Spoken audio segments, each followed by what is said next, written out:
everybody? We are going live right now. We got a lot to talk about. Let's wait for some people to get in.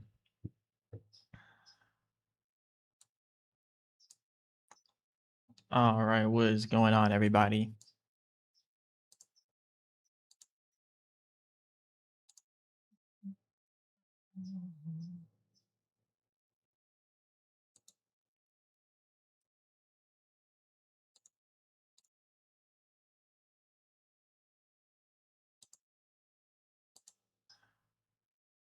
All right. Let me know if you guys can hear me. All right, what is going on, everybody?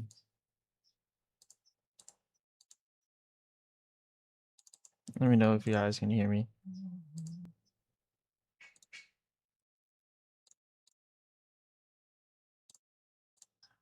All right, we got a little bit of a delay. What is going on, everybody?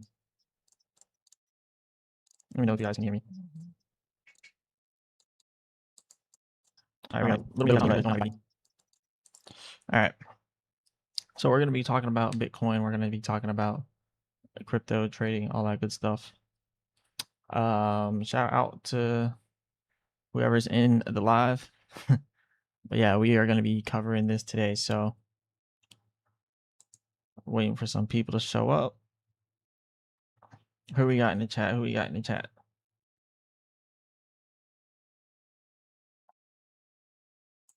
Out to whoever's in the live. Who we got here inside the chat? So yeah, I'm gonna wait for some people to show up. We got Rolling with Toshi here. Shout out to you. So Zabek's transition to a global PayFi standard relies on XRPL integration, RLUSD payrolls, and validators with supply fully unlocked. This adoption could trigger. Okay. Yeah, I mean, Zabek, that just depends on, I guess, whatever they do. Whatever they do for that. I mean, yeah, if they do all that. I mean, as long as Bitcoin's bullish, everything else is going to be bullish, in my opinion. That's how I look at it. But yeah, we're going to talk about Bitcoin today. We're going to talk about a lot of different topics. We're going to talk about how the war inside of Iran is affecting Bitcoin, because we actually just got some big news. It was just kind of why, it's going up. But hey, shout out to Rolling with Toshi with that super chat. He says Zabek looks good. Lots of partnerships announced. Yeah, Zabek does look good right now. And I think they might be taking the lead for PayFi right now, because you got stuff like Zcash, you got Dash. What is the other one? Horizon as well. So you got projects like that are also doing good in that space, but Zabek is definitely taking the lead for that. We'll definitely cover Zabek after we go over Bitcoin. But yeah, let's get into this Bitcoin. Let's get into this Bitcoin conversation here, the Bitcoin analysis, and then after this we'll do Zabek. And anyone else in the chat? Let's see some other people. Big shout out to you for that, Rolling with Toshi, though. Shout out to you. But yeah, so as you can see here with Bitcoin, I've readjusted my bear flag here. So let's pull up the daily chart. And as you can see there, we're trading clearly through this bear flag, right? So if you pull up the 4 hour, you can also see we had a bull flag, broke out of it very briefly, went above our resistance area here, and then we went right back down and right back above it. So this is how bull traps work. You're always going to see little bull traps inside of the works whenever we're trying to keep pushing it down, because we need Bitcoin to push down so we can hurry up and start the bull market. But by the end of the year, the bull market should start up, right? By the end of the year and the beginning of next year, right? So we can call it what we want. Right here, you can see it's kind of like a bear pennant. And if you pull it up here, it looks still the same. You can still consider it that bear pennant. All you got to do is just look at it from different perspectives. So it's all about perspective when you're trading, because you can look at this and be like, yeah, that's definitely a bear pennant, right? And you can take this off here, which is definitely a bearish pennant. But like I said, it's all about perspective. Bearish pennants bearish signals. But then we have bear flags, which is like the sister of bear pennants, right? So we break out of our bear flag and we just enter our bear, or we break out of our bear pennant and we're still inside of a bear flag. So I know a lot of people are like, oh, it's super bullish, it's going to start taking off. Like, no. We're still in a bearish pattern. You just got to readjust your lens here and look at it from a different point of view. It's all about perspective when you're trading. So yes, we are still trading within a bear flag. This is still a bearish pattern. So I would still be extremely careful with what you're going to do next. Right? I would still be extremely careful with this. So yeah, we're coming up here towards 76K on Bitcoin. And this is going to be like a make or break moment, right? So the previous time we hit that resistance back here, that 76K resistance, we hit that March 16th, right? And then again, we're coming up to it again, and we might end up breaking it briefly and getting up here to the top of this bear flag before a pullback here. So we actually may see this breaking 76K very briefly. So don't get your hopes up, because it might not it might not look pretty, right? This might not be a pretty pump, right? It might pump and then immediately get rejected. So you got to be extremely careful. This is how these bull traps work. I mean, we literally just got bull trapped right inside of this area here. We literally just got bull traps here, right? And then it comes down, and then we got bear trapped, and now you see it pumping right back up. So you got to be extremely careful. Whoever is trading right now could either be getting messed up or they could be getting a lot of money, right? It's going either way for the traders. Like, y'all are either getting messed up or you're making a lot of money. There's no in between at this point, right? You're either making good money or you're getting screwed up inside this market. But we just gotta move with what we see. But talking about kind of what we have going on right now, we don't really have much on the charts as in patterns, right? But we can see that we're probably going to start creating a pattern here very soon. The next pullback is going to start creating that pattern, right? That could come now, or it could come when we hit 76K. I believe when we hit 76K, we'll see that next pullback. So currently, as you can see, we're pretty much overbought here on the %R trend exhaustion for the 30-minute chart. So that is a very telling signal. Usually we get pullbacks around those areas, but it could stay up here overbought for an extended period of time until it hits 76K and then pull back. So what I'm waiting for personally is this pullback, because I think that a lot of money can be made here trading, right? And for instance, if you guys are looking for a platform to trade on, you guys can trade here on Avantis Fi. So it's on a base, but it's a DeFi exchange. So you can literally just connect your wallet. Simple as that. Send some USD to it, USDC, and it's about as simple as that. But the reason why I'm talking about this is because I kind of want to do some DeFi trading here today. So I think we're gonna do some trading today. I'm gonna be doing 75x leverage. If I get a good opportunity, right?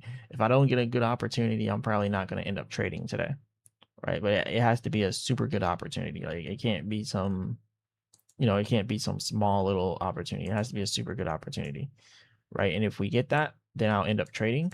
So that's what I'm looking for right now, currently. So yeah, if you look at the 30-minute chart, it is getting overbought. But the thing is, if you come a little bit closer here, you see we're still overbought on the 5-minute. And then if you come even closer, see on the 1-minute chart, we're overbought. But look at the white line, which is the short-term trend. When this comes back up, we're probably going to see that price shoot up too, right? And I was trading SPY earlier today, and as you can see right here, when the SPY came up like that, right? When you see this white line, which is the short-term trend all the way down here, when it comes right back up and meets the long-term trend up here on the % trend exhaustion, you see the price shoots up every single time. That's exactly why we kept rising the whole day in SPY, right? So the S&P 500, and you can also trade the S&P 500 on Avantis Fi, which is why you guys need to sign up through my link. You'll get 5% off those trading fees.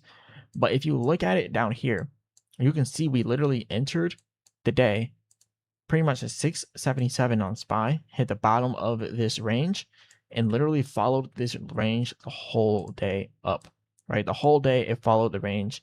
And it's exactly what I'm saying about the percent R trend exhaustion on Bitcoin right now. When you see the blue line, which is the long-term trend, staying up here overbought, and the short-term trend comes down to the oversold area, when that short-term trend comes up, it's going to shoot the price up. So when you've seen that happening, you know, the long-term trend stayed up, short-term trend dropped, so you've seen a tiny pullback, and then the short-term trend comes back up, and now it's overbought, and now it continues to pump, continues to rally, like literally just continue to rage the whole day. So when you look at Bitcoin, you're kind of seeing the same thing happening on Bitcoin. So this long-term trend is not dropping, which means when it finally comes up, the short-term trend, we're going to see that price starting to push up. So what I'm currently waiting for is right here, we're waiting for the 76K resistance. And actually, I just kind of got carried away for a second here. I actually meant to change the title to this. Bitcoin is pumping hard. Beware of this. Live trading. That's kind of what I wanted to make it.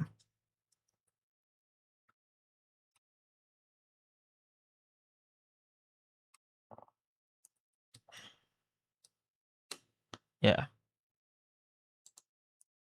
Live Bitcoin futures trading. Yeah.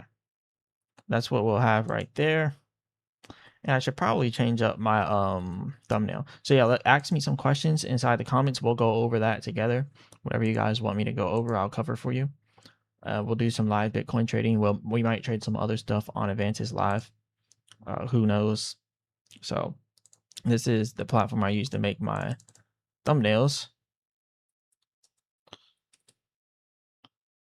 Live BTC trading.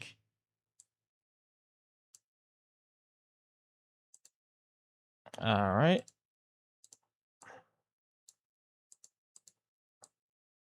Make this. Put some yellow on here. All right. Yeah, I want to redo this thumbnail because that was an old thumbnail. And why do I have Jerome Powell on here? Actually, I don't even know why. Why do I put Jerome Powell on there?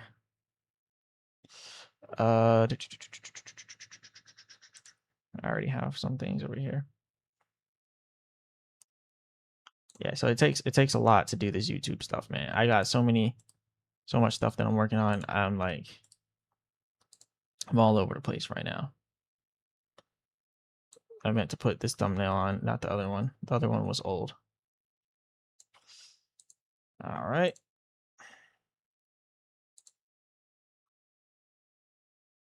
But yeah, ask me some questions. Hey, what's up to Craig Beats? He says, yo. What's up to Craig Beats?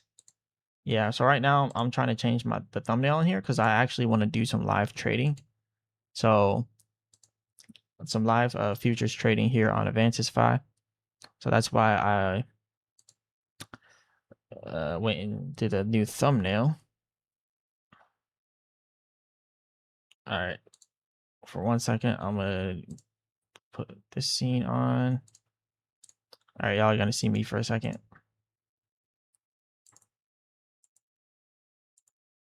Okay. Yeah, but ask me some questions, guys. See what you guys want me to cover. We're obviously going to be covering Bitcoin. That's going to be the main topic. I got a lot of stuff to talk about Bitcoin. All right, so I changed the title and I changed the thumbnail. All right, now I can come back and bring this up. All right, I'm getting better with using OBS Studio.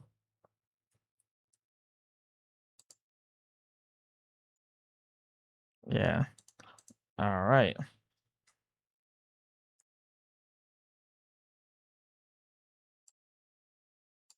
Bitcoin is pumping hard. Changes. Okay. Did I get this? Okay. Yes, we did that. All right. So yeah, if you guys want to trade along with me, I know I've already posted the link to Avantis.fi. do it on Advantisfy, you'll get 5% on your discounts. What's your monthly budget out there in the Philippines? $1,000 a month. So 300 for my rent, like 30 for like utilities, 3 to 4 for food, phone bill, internet. So yeah, transportation. It comes out to $1,000 a month. That's usually the average. So it's pretty cheap, honestly. Like I could literally pay my rent inside of like a few trades. So like 3 days out of the month, I'll be able to pay my rent just trading. And yeah, that's why I'm looking right now at doing some live trading today. No, I mentioned that already. But yeah, I'm looking at doing some live trading just to show people the process here on Avantis. Where is this? They kind of changed up everything because this used to be on the left side. Right, this right here used to be on the left side. So they're changing up things little by little on Avantis, and I don't really like how they're changing it, but it's still good. Built for high leverage, loss averse traders. Pay 0 fees if you lose, and only a fraction of your profits if you win. That's if you want 0 fees, but so yeah, you can get 0 fees on your perps trading up to 500x leverage. Like this is crazy. But see, the liquidation is like the liquidation window is so small. You get liquidated at 74.4K and the price is at 74.5K. So it goes down $100, you get liquidated. But you can do 500x leverage with 0 fees. Like it's actually crazy. It is absolutely insane. There are no spreads for closing these trades. Think of it like this. I wouldn't really mess around with the 500x leverage, with the 0 fee 500x leverage. I'm not gonna lie. I would just mess around with the 75x. If you mess around with 500x leverage, like you're kind of crazy. All right, you're kind of crazy. But at least now you see the price 74.6K and the liquidation price is 73.7K. So if you're good at doing a technical analysis, you can avoid your liquidation, especially if you have a good stop loss. As you can see here, you can set your take profit and your stop loss. So on Advantisfy, you can do, let's say you want your stop loss, you don't want to go anywhere below, you don't want anywhere below like a 10% loss, right? But your take profit, let's say you want like 25%, right? It'll then, you see the current price is 74.5K. It'll then take your profit at 74.8K and it'll stop your loss at 73.5. And you can see here, liquidation is 73.7. Why is it showing that? Like you gotta make it a little bit lower there. All right, because you don't want to get liquidated. All right, there it is. All right. Stop loss 50%. Oh, because it's in dollars. All right, that's why. I was like, what is it? What is going on? So yeah, pretty simple here doing that. But I usually like controlling my stuff myself. That's what's up. Yeah, it's pretty good. I'm about to leave the States in 2028 sometime. Yeah, I'll say if you do, make sure you just got some online income, just something that's actually consistent. Yeah, and make sure you pick a place where where you really like being there. Because it's not all sunshine and rainbows like a lot of people make it seem like. You know, there's a lot of issues with visas. Visas, that's going to be your main issue when you go overseas. The visa situation will be the main issue. Where are we at here? Okay, I got that. All right. I'm gonna go ahead and post this. Get some people from X.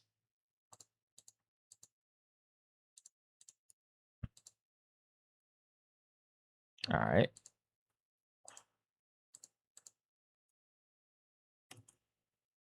You get some people from X over here.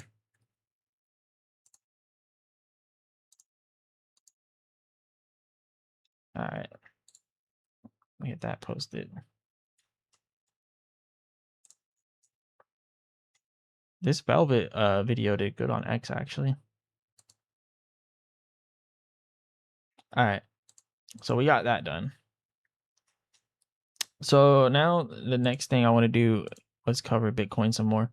We'll wait till some more people come in here for the technical stuff. Well, we'll go over the technicals again.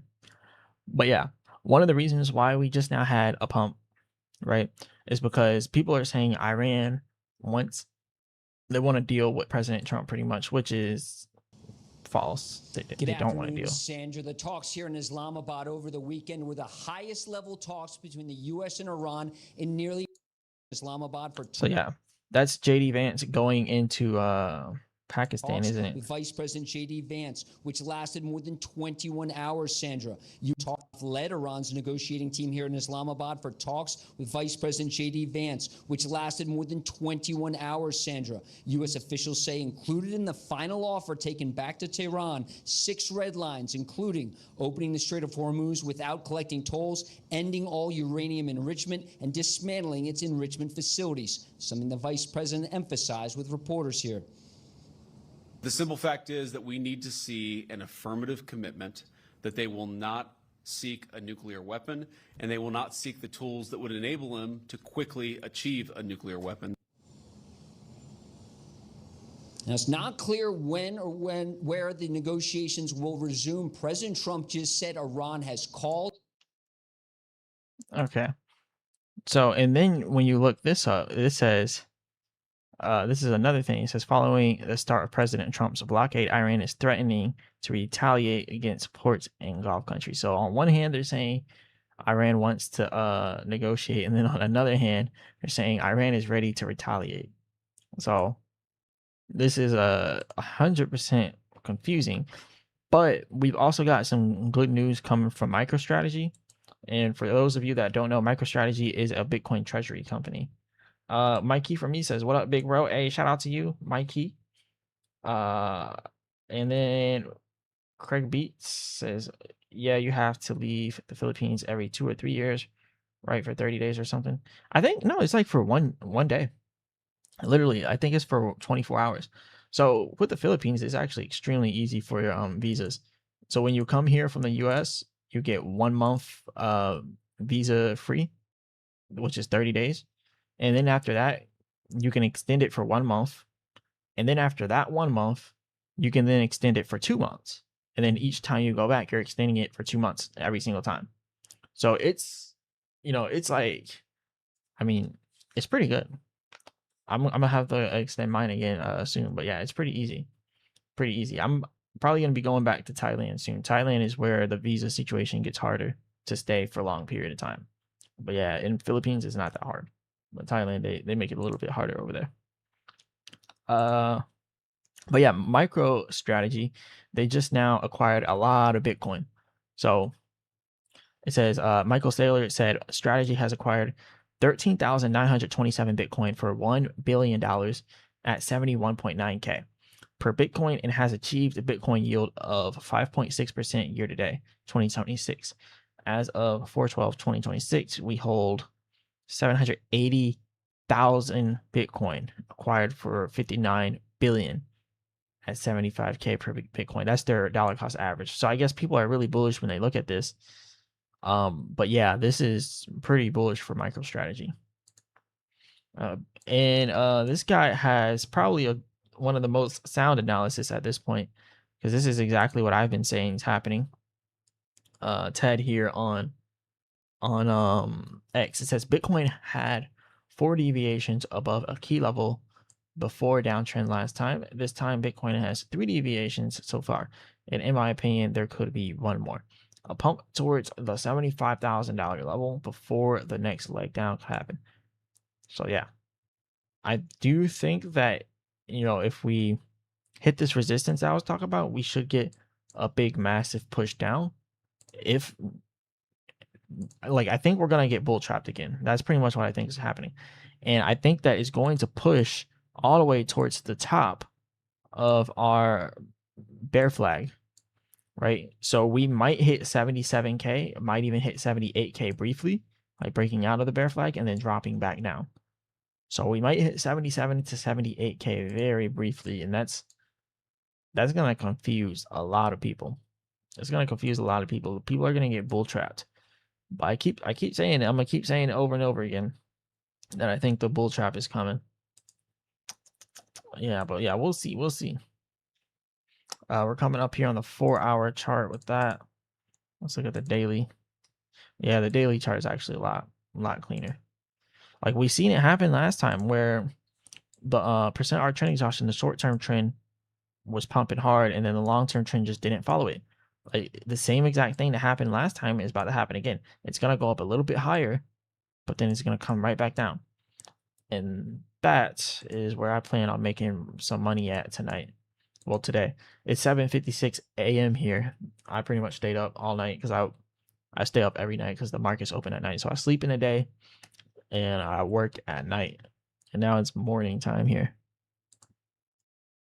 But yeah. Yeah, this is pretty much how I'm getting it. So let's see, what's the next one? So yeah, I do expect this to pull back here. The only thing I don't like about this is that this is a bear flag. It's not an ascending triangle. Like it is not an ascending triangle. So that's the only critique I'll give on his analysis. Like I guess you could try to spin it as a ascending triangle, but look, ascending triangles look like that. Bear flags look like this. And when you look at that, literally a bear flag. That's the only critique I'll have on this Teta guy. Other than that, it seems like he has some good trades. This guy says everything is going just like I said. My 73K goal was hit. Our rally is over. Bitcoin is now entering the stage where the bottom of the cycle forms. Just to remind you, well, he's just bragging. But yeah, he's saying now we're going to hit the bottom range, the fair market bottom, which he predicts is all the way down there at about 46K. So yeah, I do think that we'll have a pretty big drop here next. So, you know, it's only a matter of time. But yeah, they're talking about Iran's ready to make a deal. But when you look over here, Iran war live. The U.S. blockade of Hormuz begins. Hezbollah rejects Israel talks. So what happened today? So this came out 8 minutes ago right here. So 8 minutes ago, this is as recent as it can get. So it says U.S. President Donald Trump announced the beginning of a military blockade of all maritime traffic to and from Iranian ports. Iran has called the move an act of piracy and warned the U.S. against provocative acts. The Lebanese armed group Hezbollah slammed planned talks. What does that even mean? You know, sometimes I read some of these things. I think Al Jazeera, I think it is. They're like a Arabic. They're like a Muslim news article thing. So they're like a Muslim group. So I guess that they don't have like the best translations here. But it says the Lebanese armed group Hezbollah slammed planned talks between. Why don't you just say planned? Why did you put the slam there? They planned talks between Israel and the Lebanese government set to begin in Washington, D.C. on Tuesday. We just got another one. Our coverage continues. This live page is closing, but our 24-hour coverage continues. Okay. So yeah, JD Vance just talked with some people at Pakistan, I believe. Vance says best for Vatican to stick to matters of morality, blah, blah. So yeah, it's funny. The second the news came out, we had massive pumping in the markets, literally, and that's what you got to be careful with. Like with Trump inside of the office, anything can happen at any given time. It's hard to trade right now. But I think right here towards the end of the day, boom, it just started shooting up on the SPY on the end of that trading day. Yeah, let's pull back this. Get back to the daily chart. So yeah, I expect not much to go on here with this volume. I expect it to stop around 77K, something like that. This is the weekly chart. Finally starting to get buying pressure coming in on the weekly chart right here, as you can see. So I don't know. There's a possibility it could push through the bear flag, but we'll have to see. We've kind of bottomed out here, but we've seen this before where we haven't necessarily went all the way down to the oversold area. We kind of just stopped right before it and then had a bull trap. So yeah, that's the one confusing thing about this right now. Back to the 30 minutes, still overbought. Back to the 5 minute, still overbought, pulling back. Trade not bad. Hit up the 1 minute.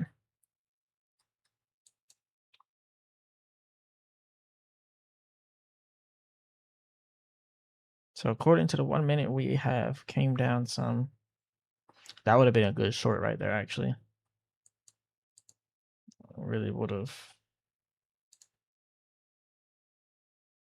Hey, what's up to Save, I think that is Save. What's up, Save? It's been a while, long time to no see. Hey, shout out to Jimmy Durham, says Baby Doge outperforming the market, but this war is far from over. Bear market for sure. Yeah, it is far from over. Buffett said time in the market is better than timing in the market. That's 100% a fact too. It's better to just buy dollar cost average, and yeah. But me personally, I like trading because I like having trading as like an income source, right? It's a little bit different when you're scalping the market. It's a little bit different, but yeah, you're 100% right. It's better to just have time in the market. And yeah, I mean, Baby Doge isn't really outperforming the market, honestly. It's not really doing that. Let's pull up Baby Doge. 7%. Yeah, there's a lot of things that are up right now though, so I don't think 7% is too significant for them. Like Baby Doge needs like a 70% gain to get back in the game. Like if they don't see a 70% gain, it's gonna be hard for them to get back in.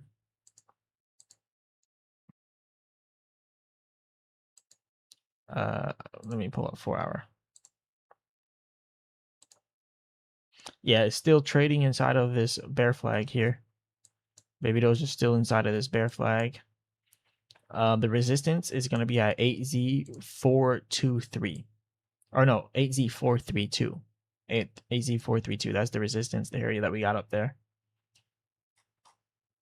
And then we'll get to the top of that bear flag, see how that works. But yeah, let's see what else we got. What else do we got?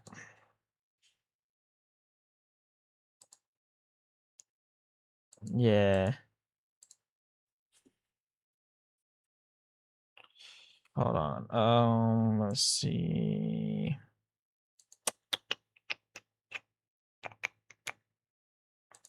Everything's working good. Everything working good. Okay. Making sure StreamYard, or not StreamYard, OBS is good. But yeah. All right, let's do Zebec network right now. I think as long as we stay in that top 400, we are solid. Yeah, the 8Z, or you mean the top 400 in CoinGecko? Yeah, it's at 340 right now. Honestly, Baby Doge needs to get back to the top 100. Like that was the golden times for Baby Doge when it was in that top 100. But yeah, let's cover Zebec network. We got that we got the super chat from Toshi all the way up here, rolling with Toshi. So we're gonna go over Zebec network really quick. All right, so we had a few things inside of Zebec here that was really nice. We're still inside of this rising wedge, and now we can take this off to make it a little more cleaner. But yeah, we're still inside of this rising wedge on Zebec, and if Bitcoin continues upwards, which I expect it to continue up a little bit more, we should see Zebec pushing up higher as well, up to 0.0028. And as of the percent R trend exhaustion, it's at an equilibrium price right now, so this isn't really a good range to have it at. Not a good range to do like an analysis, but it's a decent range to be at. But yeah, we got rejected up here at the overbought area on the 30 minute. The 4 hours really was going to be that decision maker. Let's back that out. Let's pull this up. Okay, what do we got here? Let's look at the divergence chart. Higher lows on a MACD, lower lows on there. Let's see if we have lower lows on the charts. From here to here, no, that's not lower lows.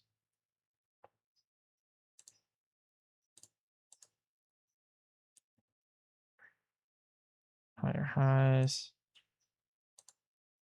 Yeah, I don't know. This is a bearish pattern. This is bearish. Any way we look at it, this is still a rising wedge. So I'm still expecting Zebec Network to break down below this rising wedge. Even if it pumps up to here, I still expect it to continue downwards from there. So unfortunately, I'm still bearish here right now on Zebec Network for the short term. I think long term, it's a good project, but it's a little bit too choppy in this area. Like it should have enough strength to push up higher, but it's not. So it's a little bit too choppy here for me.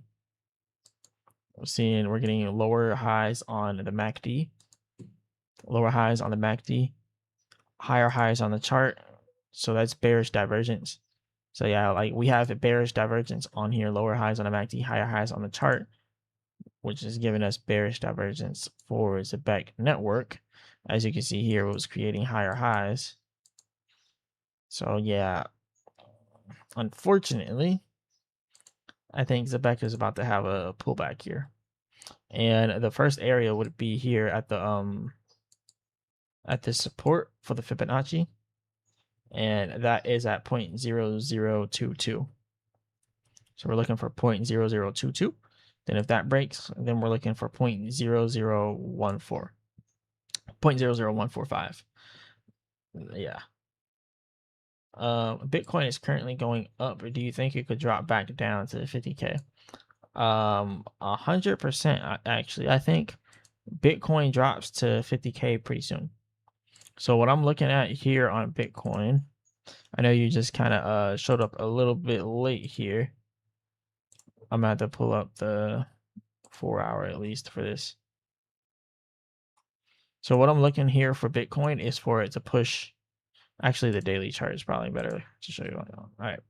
So yeah, I'm looking for it to push up here to this resistance 76K and push past it and get up here to the top of this bear flag. And then after that, I think it's going to get rejected at the top of the bear flag. And then I think that's when we come down to 50K. After we get rejected at the top of the bear flag, which is going to be, what level is that? That's about 77.5K. Might even push up to 78K. It's a possibility. Let's push this up a little bit more. Yeah. Yeah, so I think this is going to be bearish for Bitcoin. Also on the percent hour training exhaustion. This is going to come back down just like I did here. And that price is definitely going to pull down with it. Do you know about a ticker recently posted on X? Wait, do you know about a ticker Trump recently posted on X? No. I don't think Trump even has an X account anymore. Well, he does, but he doesn't post on it. I mean, he hasn't posted on that account in forever. So maybe Truth Social. I really don't look at the Truth Social thing, to be honest with you. I know what you're talking about, though. I did see that he posted, or that there was some type of post for Palantir.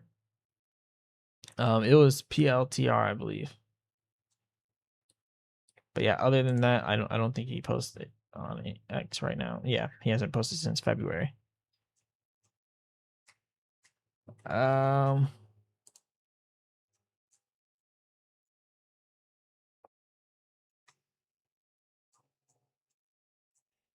But yeah, I think you're talking about the Palantir post he made. Yeah, you can actually trade Palantir on Avantisfy as well.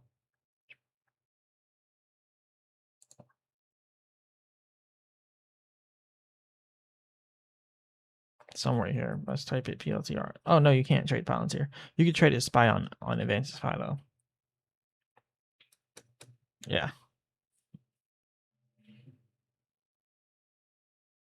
But yeah, I'm looking to get some Bitcoin trades in on this. Let's go back to the 1 minute. All right. Bitcoin might be ready for a long position. Almost ready, actually. Not quite there yet. I gotta be extremely careful with this because I'm doing 75x leverage. So yeah, if you guys want to trade alongside with me, go through this link and you will get a discount right here.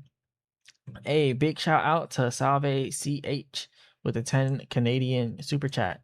Big shout out to you. I really appreciate that. So we got 2 sponsors of the show. We got Salve CH sponsoring the show today, and Rolling with Toshi. So yeah, shout out to both of y'all. I greatly appreciate that. So yeah. But yeah, if you guys want to trade alongside me, you can trade on Avantis 5. I like this platform, and it's pretty cheap fees. You'll get a 5% discount on the fees if you sign up through my link. And then as more people start to sign up through the link, I think it goes all the way up to a 15% discount as more people sign up through it. All right, so we're coming down a little bit more on Bitcoin. So I'm looking for it to stop like this and then to go up from there on the percent on transaction. Now it might come all the way down to 73K. So that's why you always wait for confirmation. If it goes below 74K, that's confirmation that I don't get in yet, and I just wait.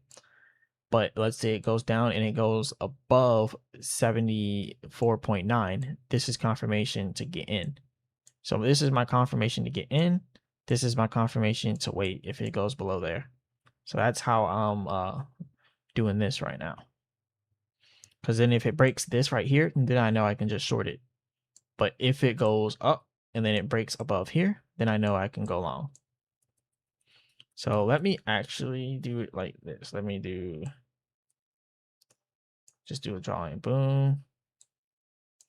I'm going to do, I was about to put a L for long. L for long.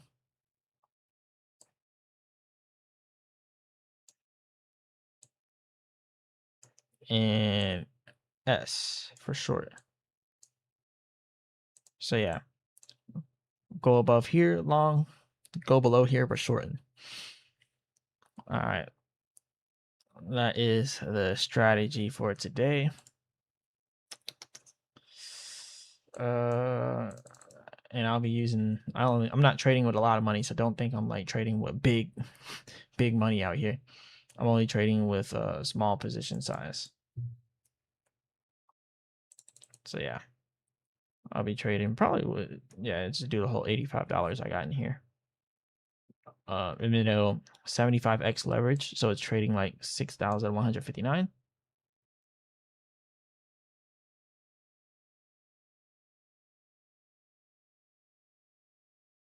Low fees right here, 11 cents per hour for the fee, and then the opening fee is $2.87. Loss rebate $6.57 if we're going long. Loss rebate 0 if we're going short. Let me pay attention to this. Okay. Palantir gets bought by Cathie Wood's company ARK. Yeah. I think she does invest into it. Yeah.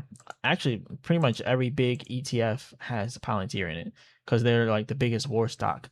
And that's what Trump was actually, if you put PLTR Trump. Yeah, this is what he said.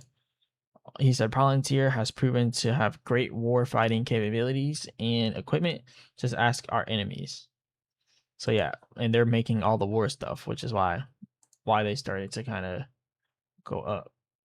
Let me pull up Palantir on here. What, 3%? Where was the open at? Oh yeah, this is the market open. So it really didn't. It did all right today. But I still prefer the SPY. I still prefer trading SPY over this. So yeah, I mean, it's good almost 5%. Let's just say 5% on the day, but it closed the day out at 3.42%. Fair. It did pretty well. If we're looking at a long-term perspective, though, Palantir is in a downtrend right now. You know, you're getting those lower highs, lower lows, trading within a descending channel right here. So we got a descending channel on Palantir. So the next pullback on Palantir should be down to $112, but it is a war stock, and Trump did just shout it out, so that could be enough to push it out of the descending channel, because Trump did kind of shout them out, and we're going through wars right now, so could be a good time for Palantir. It could easily reverse back up, easily. Let's hit Bitcoin back up over here. See where we're at. But we got long, short. I don't know. It's moving a little bit too slow. It's moving a little bit too slow. Hey, shout out to Rickaroo, says evening fam. Good evening, Rickaroo. Big shout out to you. So yeah, we're just doing some Bitcoin trading right now. And yeah, that's pretty much all I got. Hey, I sponsored you through Cash App. Where's my shout out? Hey, shout out to Jimmy Durham. Let me look at that. Palantir gets bought by Kathy Woods company. Oh yeah, I already read that. But he said he sponsored me through Cash App. I didn't even know I had my Cash App up there. I don't think I did. Hey, big shout out to Jimmy Durham. That whole $10 goes to me instead of YouTube taking that money. All right, hold up. Actually, you sent the money. All right, Cash App has been doing this lately. For some reason, my Cash App does not work for me anymore. So Jimmy Durham, do not send me anything through Cash App ever again. But shout out to you for that. I almost forgot that. That's why I took my Cash App down. Because Cash App is being stupid. I think they might have banned me. Because like everything that gets sent to me is like, let me make sure I have my link off here actually. Yeah, because everything that gets sent to me no longer makes it to me. I don't know what is wrong with Cash App right now.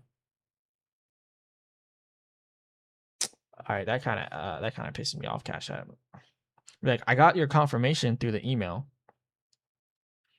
right? I got your confirmation through the email, but Cash App is not working. Yeah, I'm gonna have to get to the bottom of that because I forgot I received another Cash App for something else. Yeah, I can Cash App. I'm gonna have some problems with Cash App. They gotta. Let's see.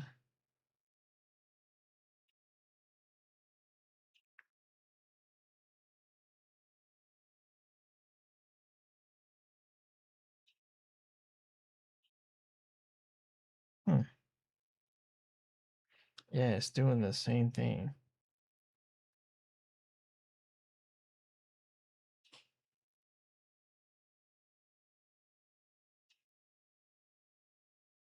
I can't even go to help.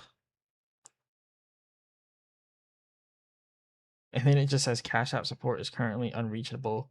Network error.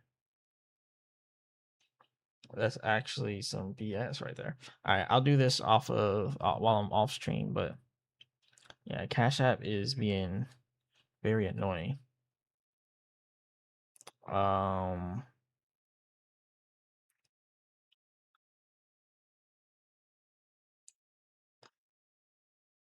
Yeah, the system is definitely trying to keep me from making money.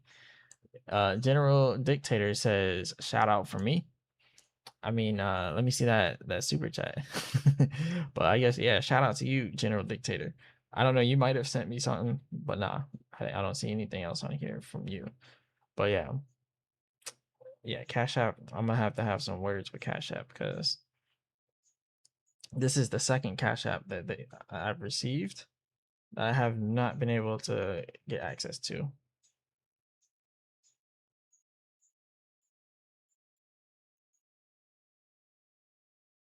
So yeah, I'll handle that later.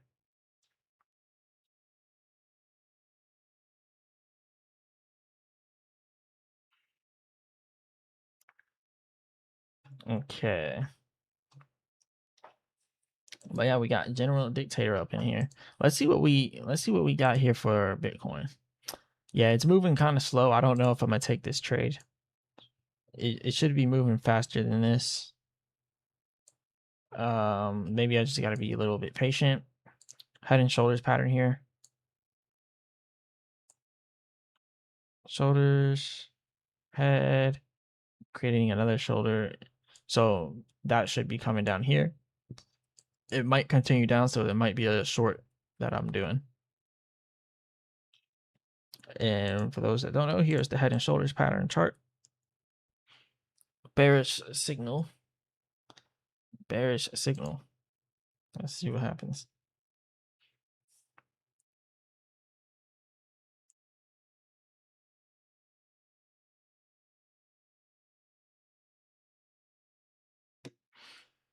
Yeah, it's moving slow.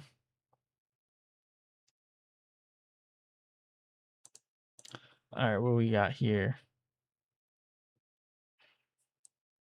Yeah, that's President Trump praising Palantir, praising the war stocks, man. Yeah.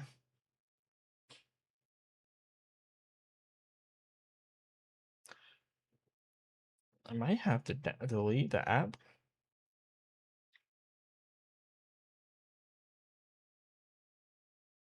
You know, because I use Cash App for a lot of different things. So, you know, they gotta step it up.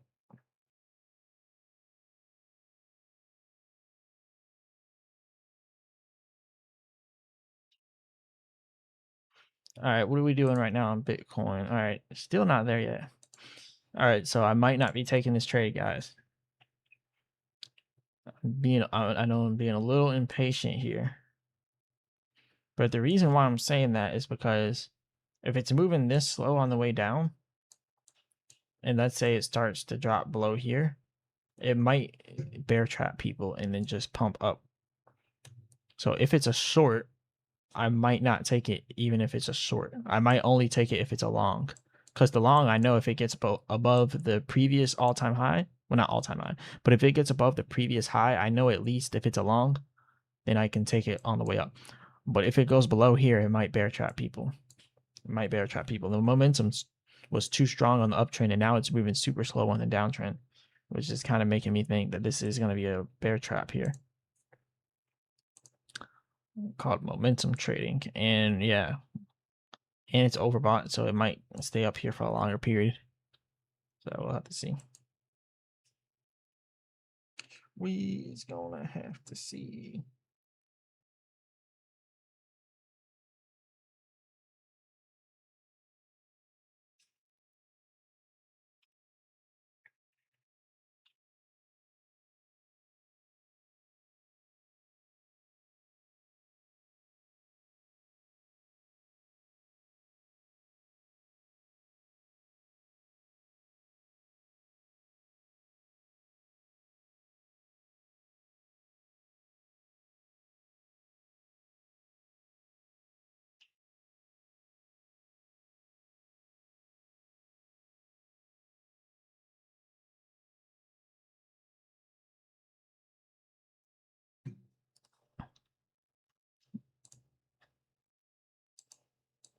Okay.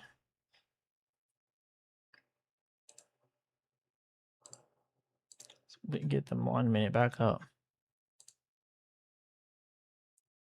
What are the odds of Bitcoin going down or up based on the MACD?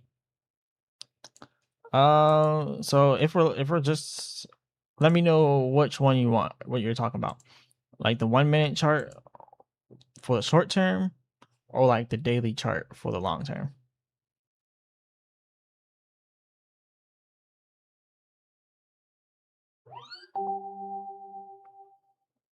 So yeah, let me know if you want the 1 minute short term or the daily chart long term.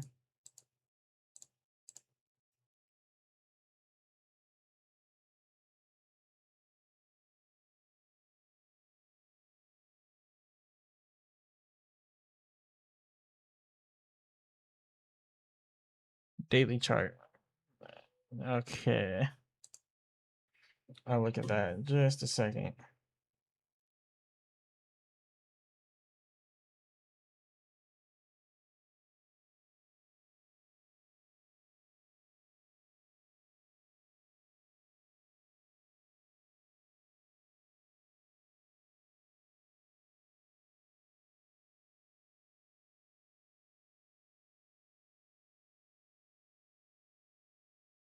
Okay. Let's pull up the daily chart.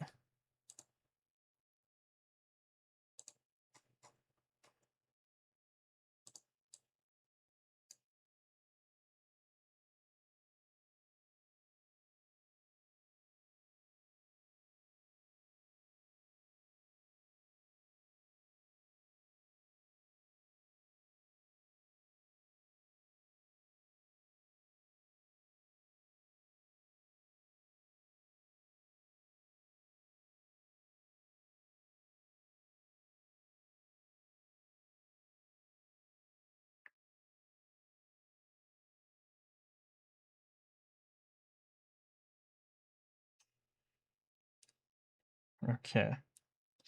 All right, we'll go with the daily chart now. Okay. All right. Remember when I used to just get it without overthinking it, drop 100 in and get 3K back? Yeah, it's a little bit different now. A little bit different now. Well, yeah. So on the daily chart, the MACD, you want to know the odds of it going down or up. All right. So first things first, bullish divergence on the daily chart. But remember, there can always be bull traps and bear traps. That's higher lows on the MACD here, as you can see. Higher lows on the MACD for the bullish divergence. But then it also shows lower lows for bullish divergence. And if you kind of look at what we had a lower low right here, but now it's kind of going up from here. Right now the lows are getting higher instead of getting lower, which kind of leads me to think that it's a trap, right? So if it doesn't show that it's actually bullish divergence or bearish divergence, right? Because bearish divergence was lower, or not bearish divergence. Bullish divergence is higher lows on the MACD while lower lows on the chart. But we're not really seeing lower lows on the chart, right? We're kind of creating higher highs in a way. So when we look over here, we're like, okay, maybe it's a trap and it could be bearish divergence in disguise, even though we're not really seeing the lower highs on the on the MACD. Or maybe it can be lower highs on a MACD like this. So I think that we are getting bull trapped here. I think we are getting bull trapped. And then higher highs on the chart. So yeah, I do believe it's bearish divergence. So in my opinion, I think we're coming up here to the top of this and getting rejected and coming down.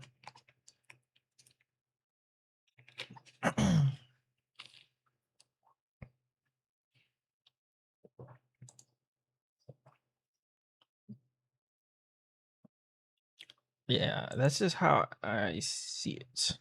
And then on top of that, I think the percent arc trend exhaustion is better than the MACD, honestly. The same exact thing happened last time.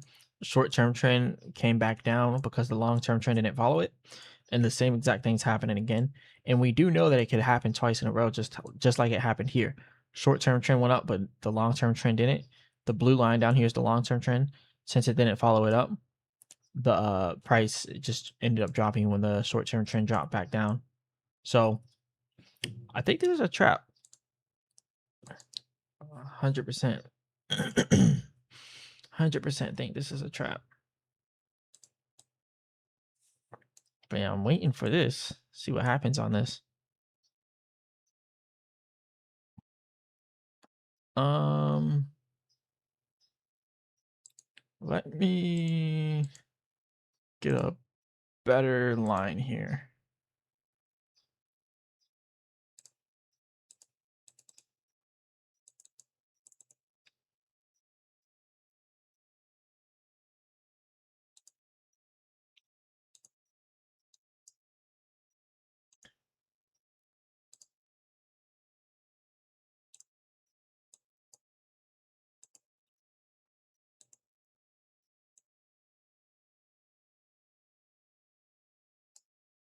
Yeah, just to be more accurate.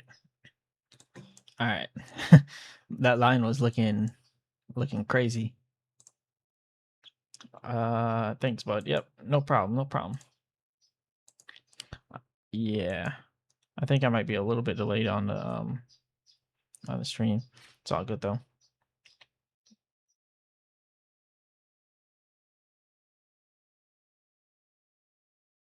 Yeah, and back to what Jimmy Durham said, it is hard to not overthink when trading. I think that's one of the hardest parts about trading.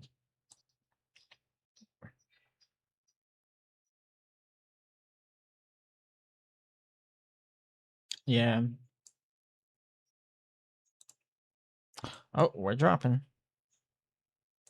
But you see here on the percent on trading exhaustion as it's getting oversold, that's a possibility that we actually might be bullish. I just dropped my phone. We actually might be bullish. Because it's looking oversold here. But that's why also if we break down just a little bit, I don't want to immediately hop in on shorts because it's looking like a trap. Everything's looking like a trap. But yeah.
Okay, coming down a little bit more. Yeah.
All right. Man, this thing is moving slow. My screen's about to cut out for a second here.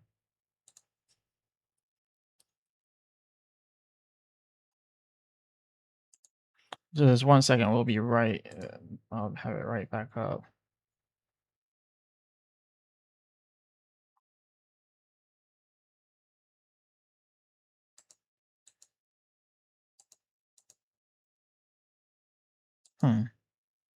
Okay, let me bring that back up. All right.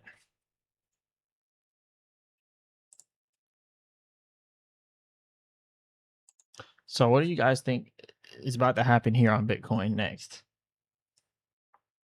Y'all know what I think is about to happen here. I want to see where you guys think this is gonna go. The percent R trend exhaustion is starting to come back up here.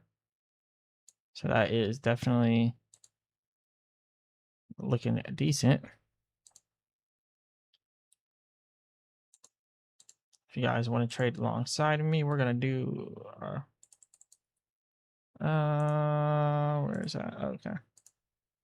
Yeah, if you want to trade alongside of me, we got that. Vantisfy, you can trade, get 5% off.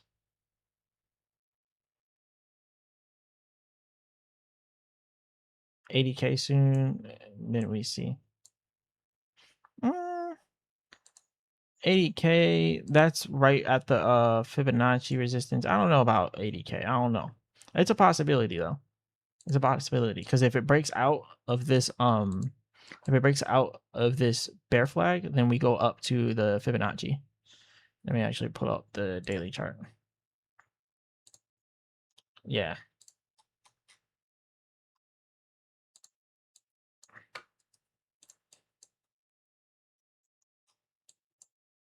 Yeah, so if we break the bear flag here, then we can just come up here to that 80K resistance. So I mean, it's possible, but then at that point, it's like, then what else are we capable of? I think if we break out of this bear flag, it might briefly touch it, but I think we have a massive dump after that.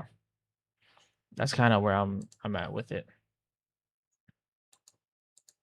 But yeah, 80K is always a possibility. Anything's possible. Let's go back to the 1 minute and see what see what's building up on this. Oh.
Jimmy Durham says, I think Bitcoin will hang around in that 70 to 75K for the followers.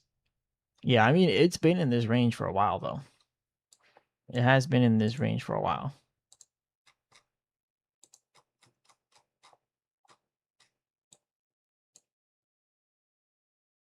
Not really that long, actually. It's been a week. But before that, we were in this range for a good little minute, too.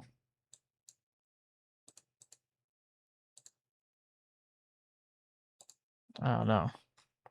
All right, so the 1 minute chart. Okay. We actually might get that pullback to the support at 74K. 74 flat.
Yeah, this thing is moving too slow. It might stay in this range, like you said, for a bit. I don't know. We're gonna have to see the 74K range. It has to get out of this range eventually, though. Eventually. I just hope that it does it in a good amount of time, so I'm not just sitting here waiting all day for that trade. Yeah, we'll see though. We'll see.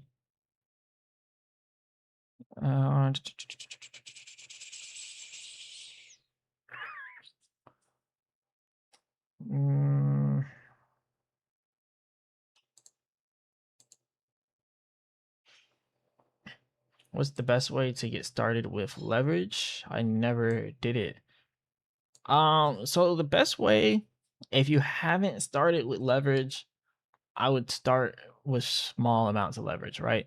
So the way I would explain it is this.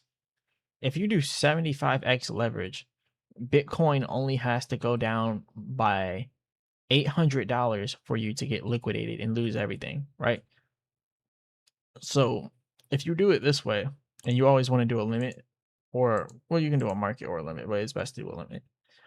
But like, let's say you bought Bitcoin at 74.4K. Well, then when you get when you pretty much get liquidated, it would be at 73.5K. So when it goes down by almost $800, then you get liquidated and you lose everything. So it's best to do low leverage, like something like, let's say like 10x. So now your liquidation price is all the way down to 68K, right?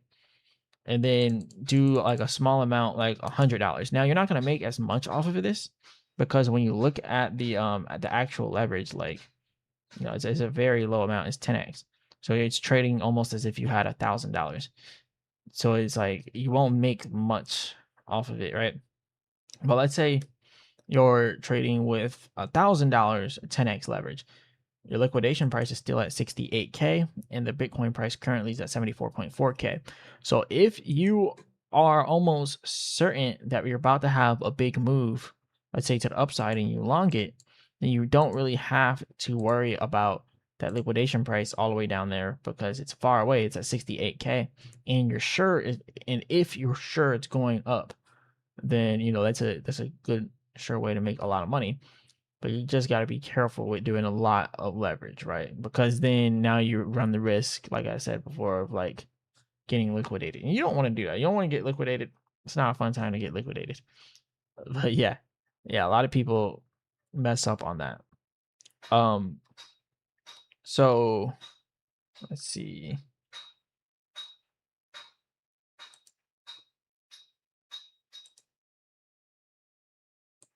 Now, if you're gonna do 75x, let's say you did 75x leverage with $1,000. Now it's trading like it's 72,000. So now when Bitcoin moves up by $1,000, you're pretty much making $1,000, right? But your fee is $33 because you're doing $1,000 with 75x leverage. So your fee is $33, and your borrowing fee is $1.28 per hour. So you don't want to hold a leverage position for a long time because you have an hourly borrowing fee, but it's only $1.28 per hour, like $1.28 for if you're doing $1,000, right? And then 75x leverage is not that bad either. Well, it is bad. Let me not say it's not that bad. It is bad if you're not confident in your trading skills yet, and if you're like not sure what's going to happen. Like, I'll do 75x leverage on this because I have a confirmation right here. Like, this is my confirmation. If we go above this, I'm going long because then I can go from 74.9K all the way up to 75K. Or, so yeah, 74.9K up to like 75.4. That'll be like a $100 gain inside of Bitcoin. So let me show you what that would look like. So, wrong thing. So let's say I put $1,000 in, 75x leverage, and then that is going to give. Oh, I did divided. Why did I do divided? 75x leverage, $1,000 is going to give me 75,000, and then we're going to have our fees to pay. So you're paying $33 in the opening fee and $1.28 inside of your hourly borrowing fee. So $35 because we're not going to stay in for more than an hour. So we got $35 in fees, right? So in order to break even, you pretty much have to make $35, right? It has to go up by $35 to break even. So that's kind of how I look at it with this scenario specifically, right? So the current price is 74,280, right? Let's say I get in at that price. We can divide that now by 75,000, right? We'll divide it by 75,000 because that's what our liquid, our position size would be. It's 75x leverage. I don't know why it's actually showing $72 right there.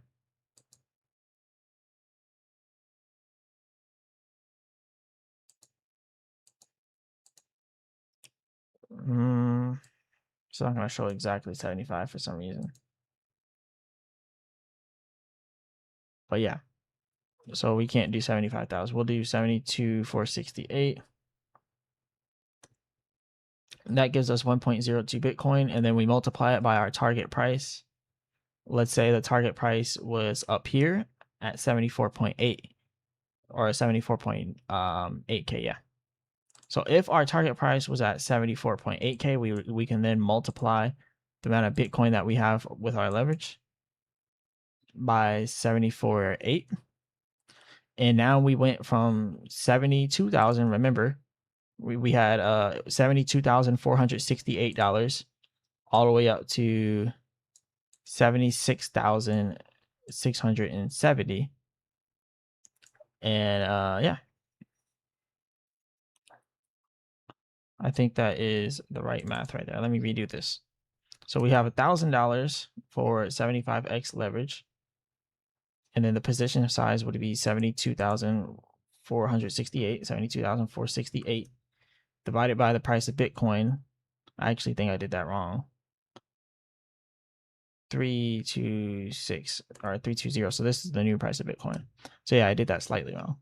And then let's say Bitcoin goes up to 74.8. So then we can multiply that then by 74.8. And then that, all right, I knew something was wrong with that. I was like, wait, you don't make that much money off that small move. All right, so it then went from us having $72,468 to $72,936. So you can see that that collateral right there is now up. So you went in with $1,000, and then you're gonna go up. You're gonna go out with whatever that 936 minus 468 is. So it's pretty much the gist of how the math's gonna work there. But it'd be much better if I could just show you in a trade. So I just gotta wait for that trade. I think institutional investment will fuel this bull run, the real bull run, because Main Street is tapped out. Yeah. Yeah, institutional investors will probably do that, but I think towards the end of the year, at that point, it's not going to matter. Like, a lot of people are going to be broke because they're getting bull trapped left and right. Like, bear traps are coming left and right, bull traps are coming left and right. Just nothing but traps. Nothing but traps. But yeah, no problem for that insight. I put the link again there if you want to use that. But yeah, leverage can be confusing sometimes. So that's why I want to wait until I can actually get in on this trade. Then you can see the example a lot better.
We are dropping a little bit.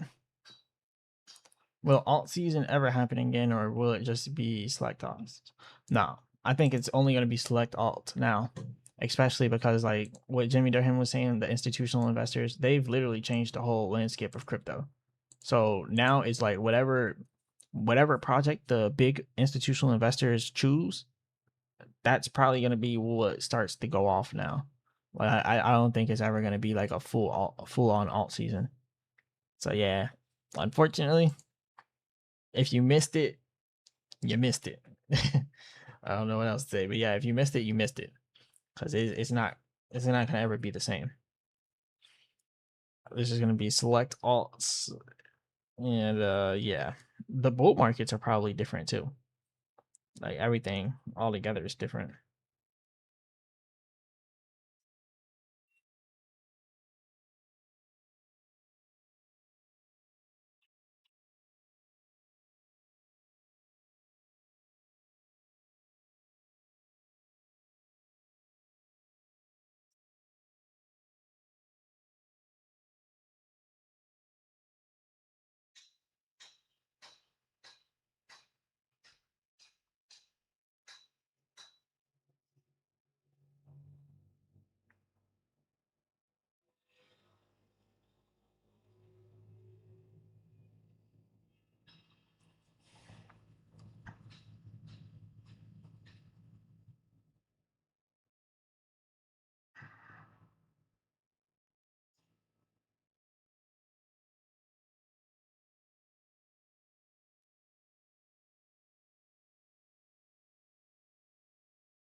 Man, this thing's moving so slow. I don't know if we'll actually get that opportunity to make the trade today.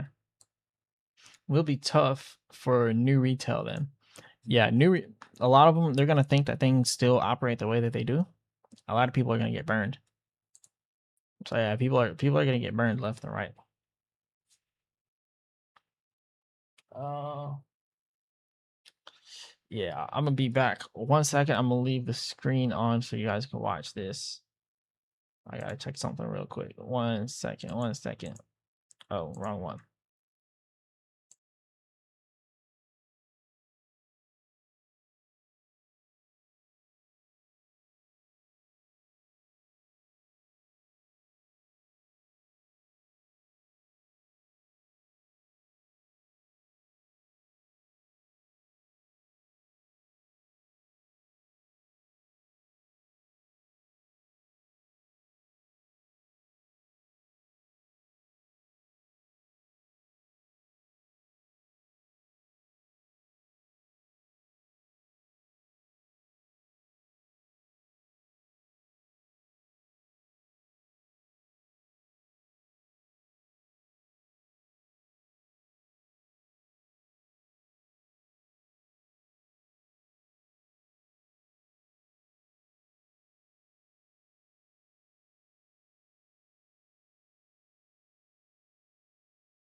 All right, I'm back. Sorry for the wait. Sorry for the wait. Sorry for the wait. How many people stuck around? I hope you guys stuck around because it looks like the trade is actually about the the trade is about to happen. All right, we still got 8 people in here. Shout out to you guys for sticking around. All right.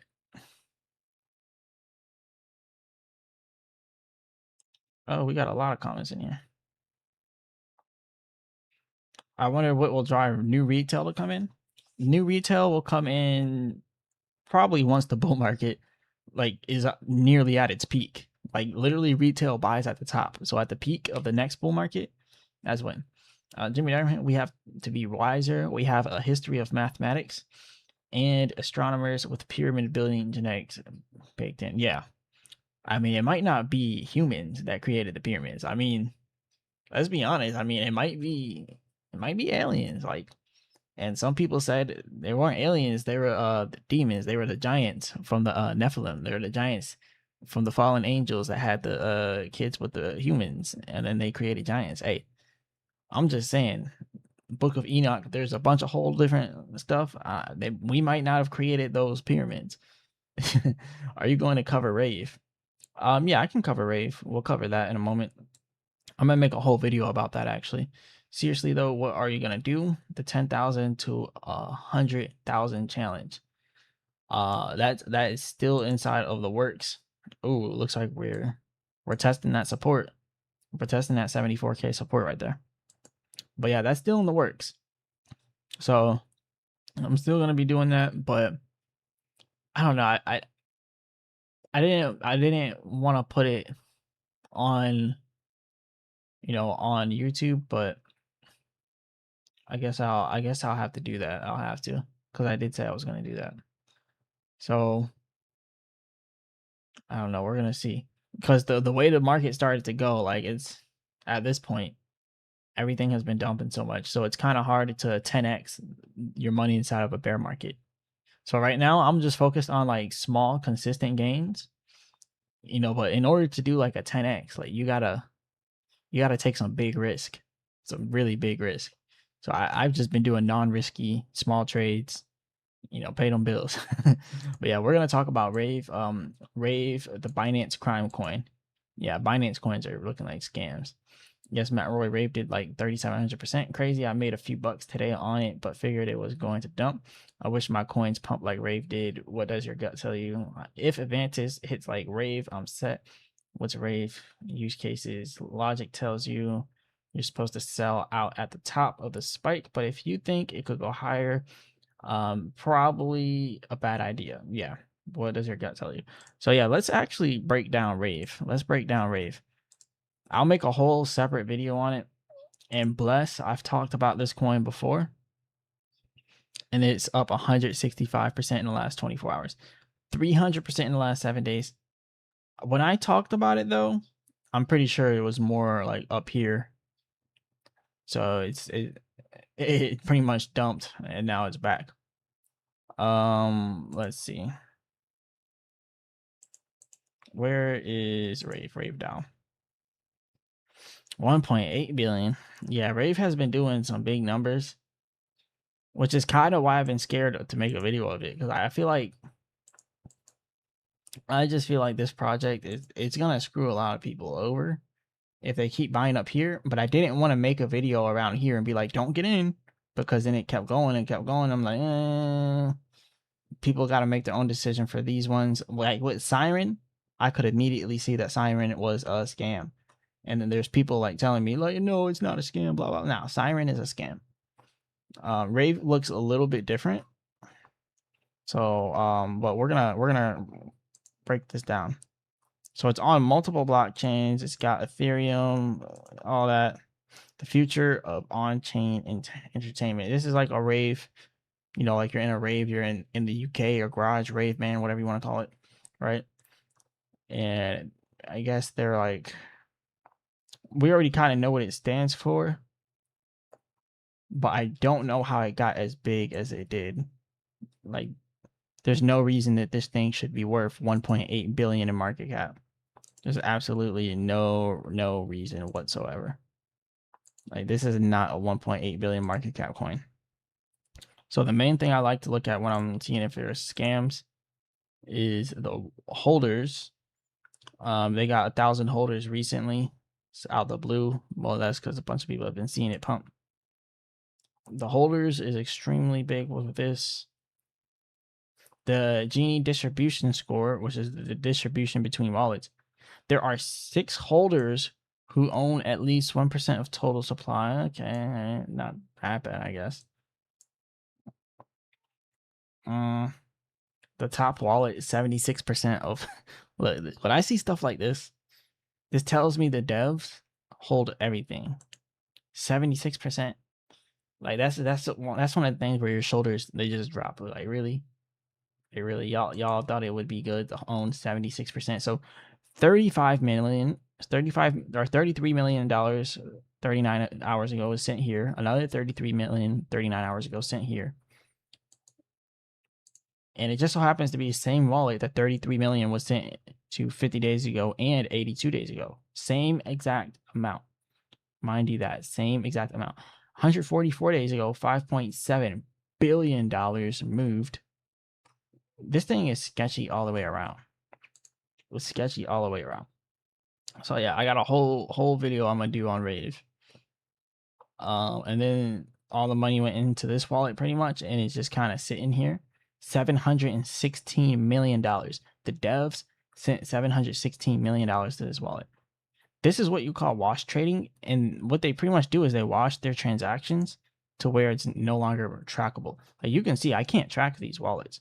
Like, I can try all I want, but most of the time you can't track washed trades, right? Oh, no, yes you can. This is what Rave is doing. So I thought I wasn't gonna find it that quick, but it looks like they didn't wash the trades good enough. I can't even say it like Trump, but look.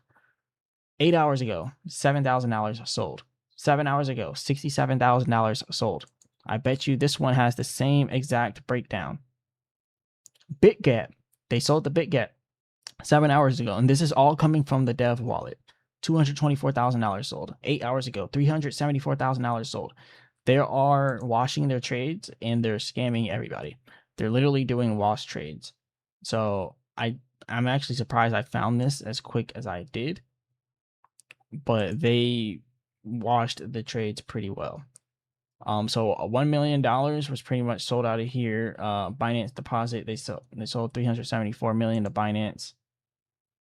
BitGet, yeah, we already looked at that one, so we can close this wallet. Let's see. Yeah, this thing is a scam 100%. Then they sent to this wallet. Gate.io, they sold some there. They sold to this wallet. They sent to this wallet. Not necessarily sold.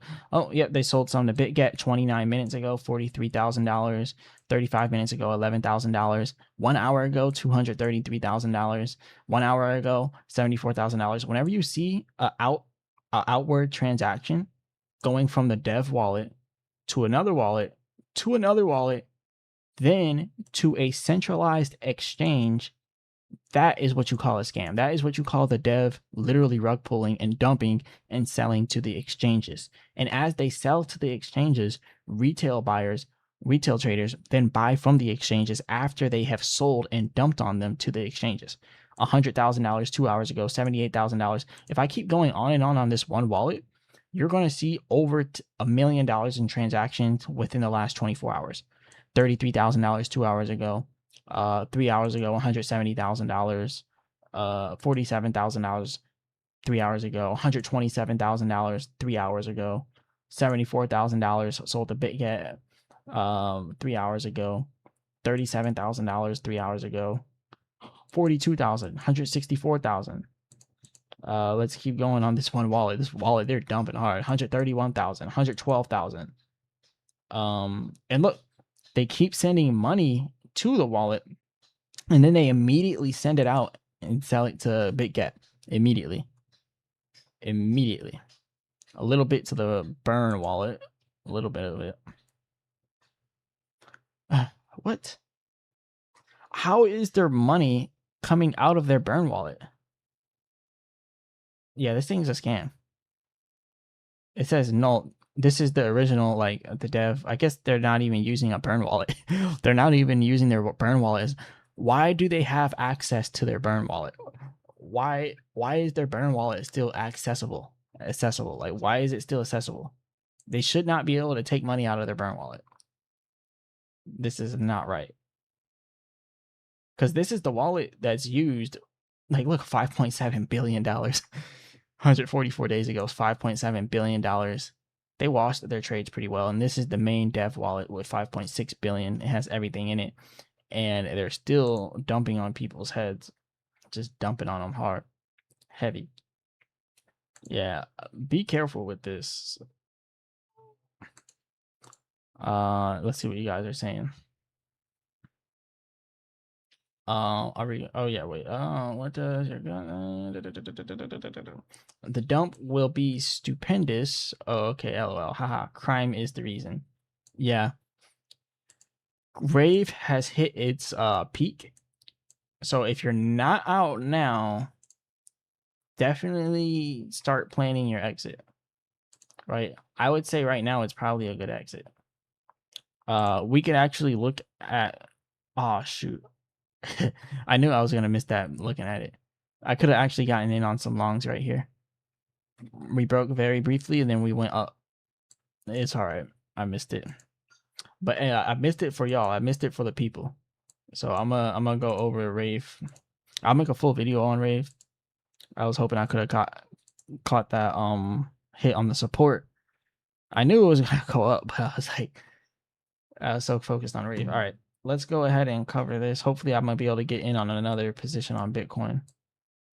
But if not, it's all good.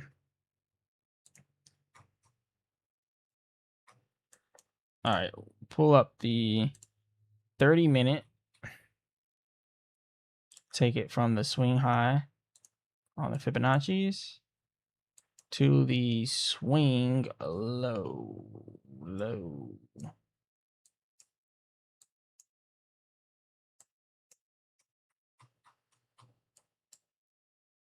Swing low is at 22 cents.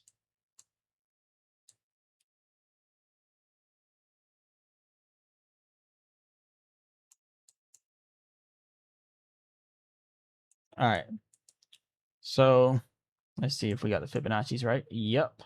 And how you can tell we got the Fibonacci's right, you can see that we are stopping at the support on this Fibonacci. It goes from swing high to swing low. We stopped at the support.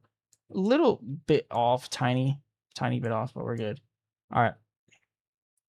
So the next support we're looking at for this Fib is going to be at $5.88.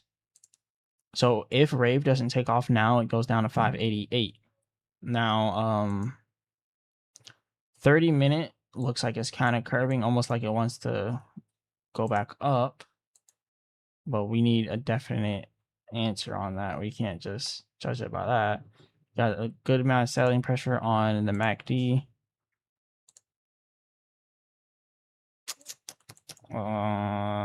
Okay. Let's do the 2 hour. Okay. More selling pressure should come for the 2 hour. Okay. So yeah, the percent R trend exhaustion is pretty bearish on Rave. Honestly, if I were you, I'd be getting out right now.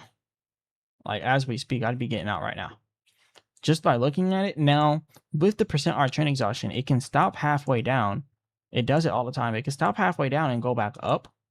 But what that would pretty much look like would be another, let's go back to the 30-minute.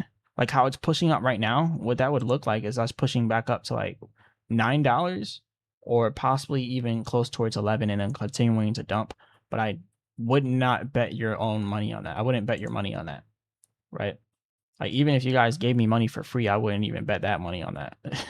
So I would be extremely careful with Rave, just because all the stuff that we've seen, it's clearly shows all the signs of a scam pump and dump. Yeah. High risk short Rave. Yeah, that's high risk, very high. Let's see if Rave is on Avantis.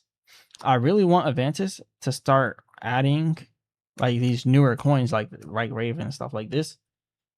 I wish I could have a conversation with the Avantis developers and be like, look, you got to be like MEXC. Like, just start putting, like, when coins are going crazy, put them on your platform and promote it.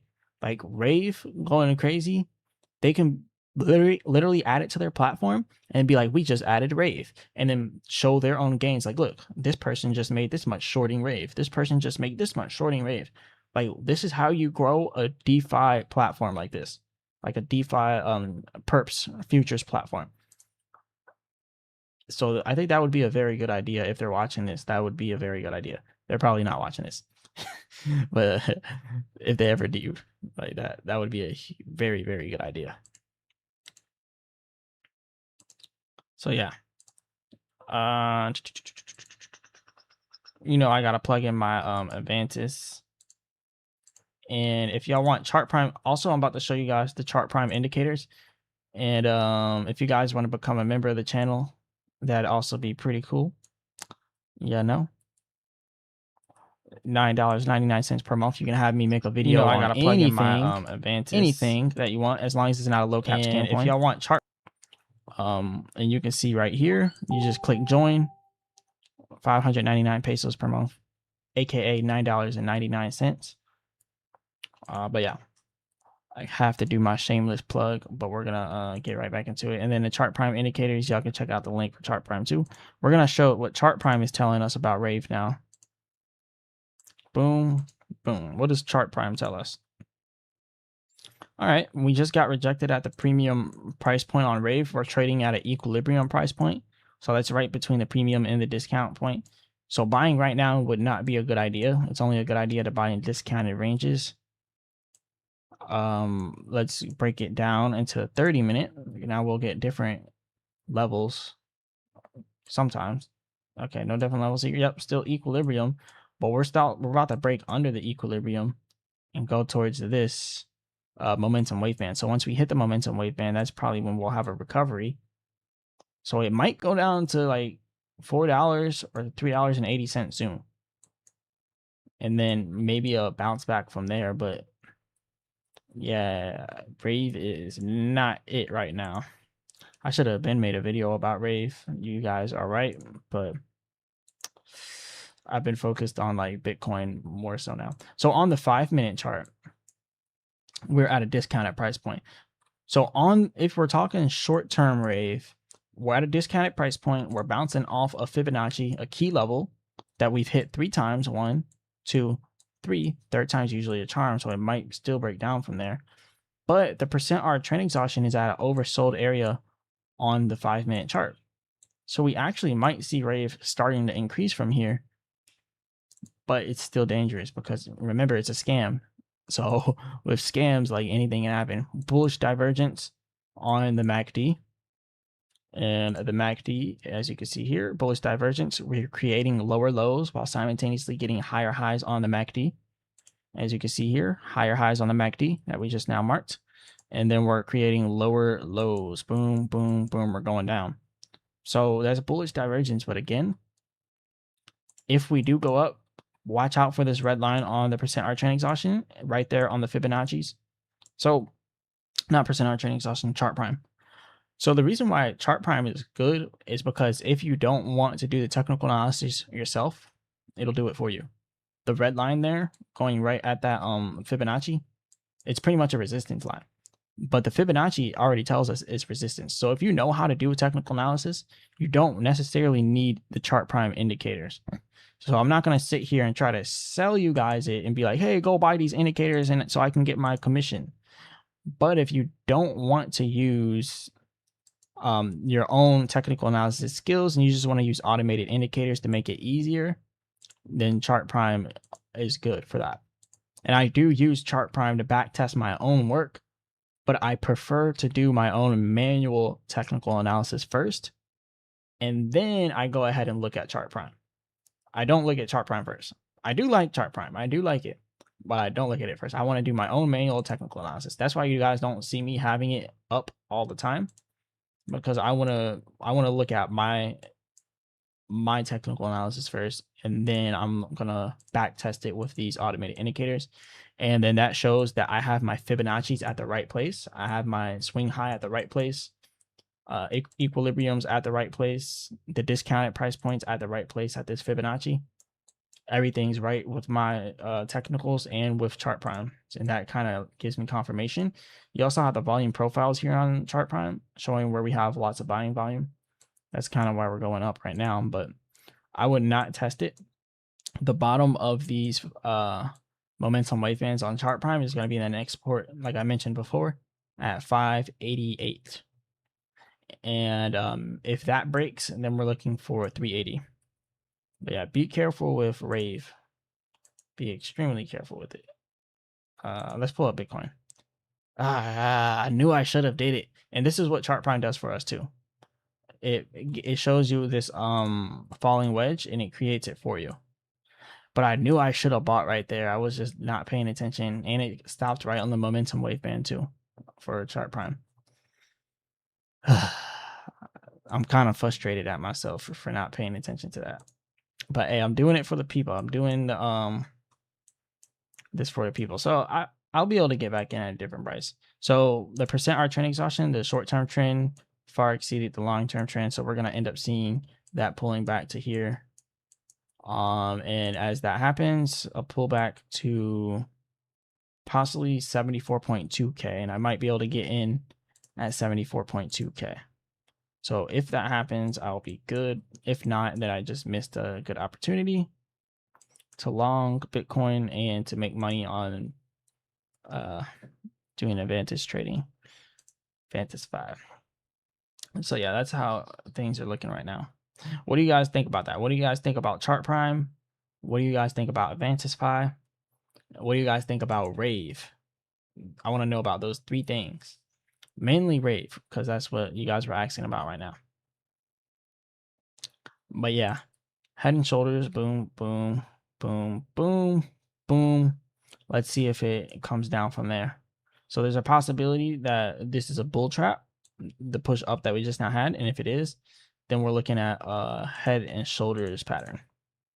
The bearish Head and Shoulders. Oh yeah. So now we're also going to look at other things on Rave. So yeah, let me know what you guys think about it so far.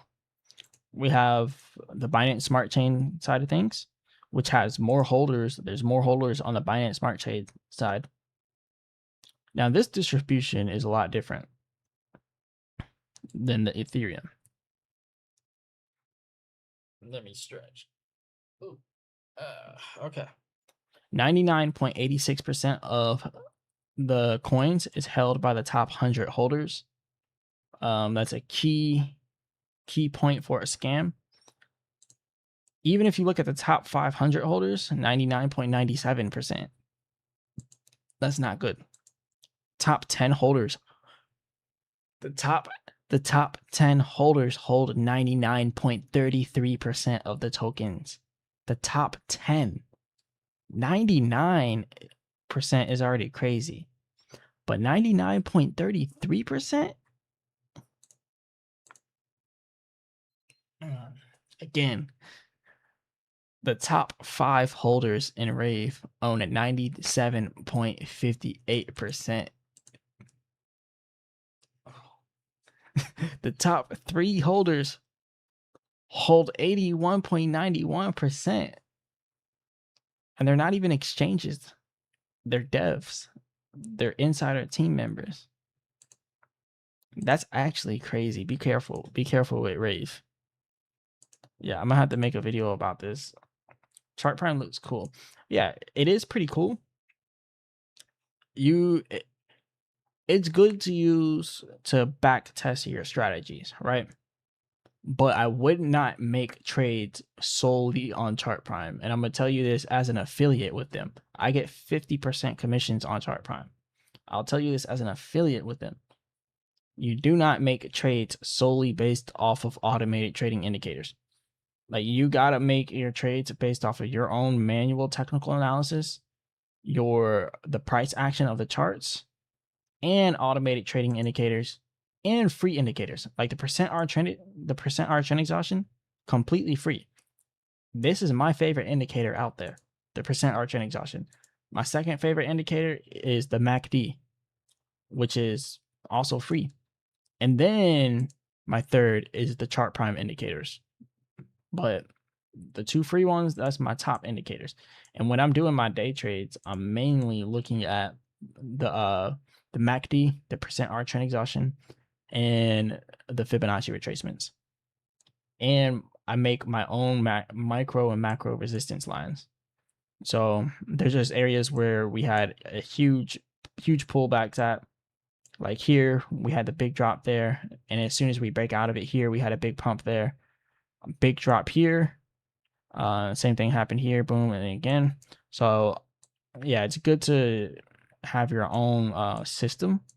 But yeah, Chart Prime works whenever you're back testing your own system, just to make sure everything is set right. Which I do want to look at it for a second. Okay, so on the 5-minute chart for Bitcoin, we just got rejected off a premium level with not a lot of volume up here. So the second we get back down to 73K, we might have a big dump. So there also is a possibility that we can push up here to the top of the momentum wave band, and it's right there by 76K.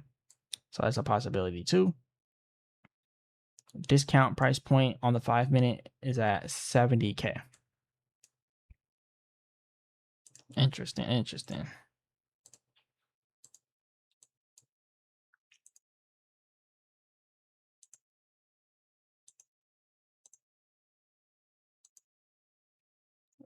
So once this happens right here, I think we're gonna have another push up. Like I mentioned before.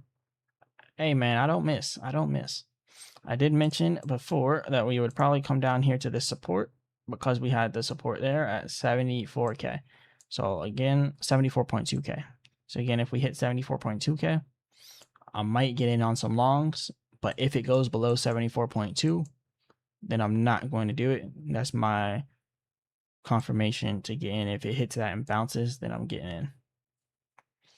So we'll just wait on that.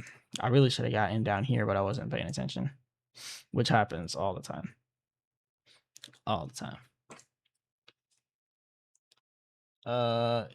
A shout out to usually just sweater says, "What up? Bitcoin rigged as fuck." Yeah, Bitcoin has been really rigged, and it's really Trump and all the people.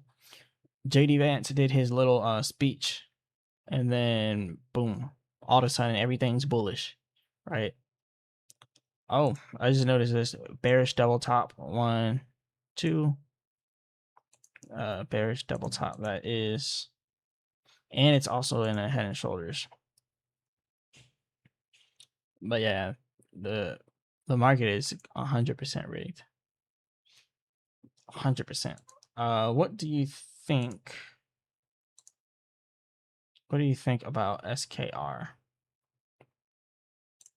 Let's pull out SKR.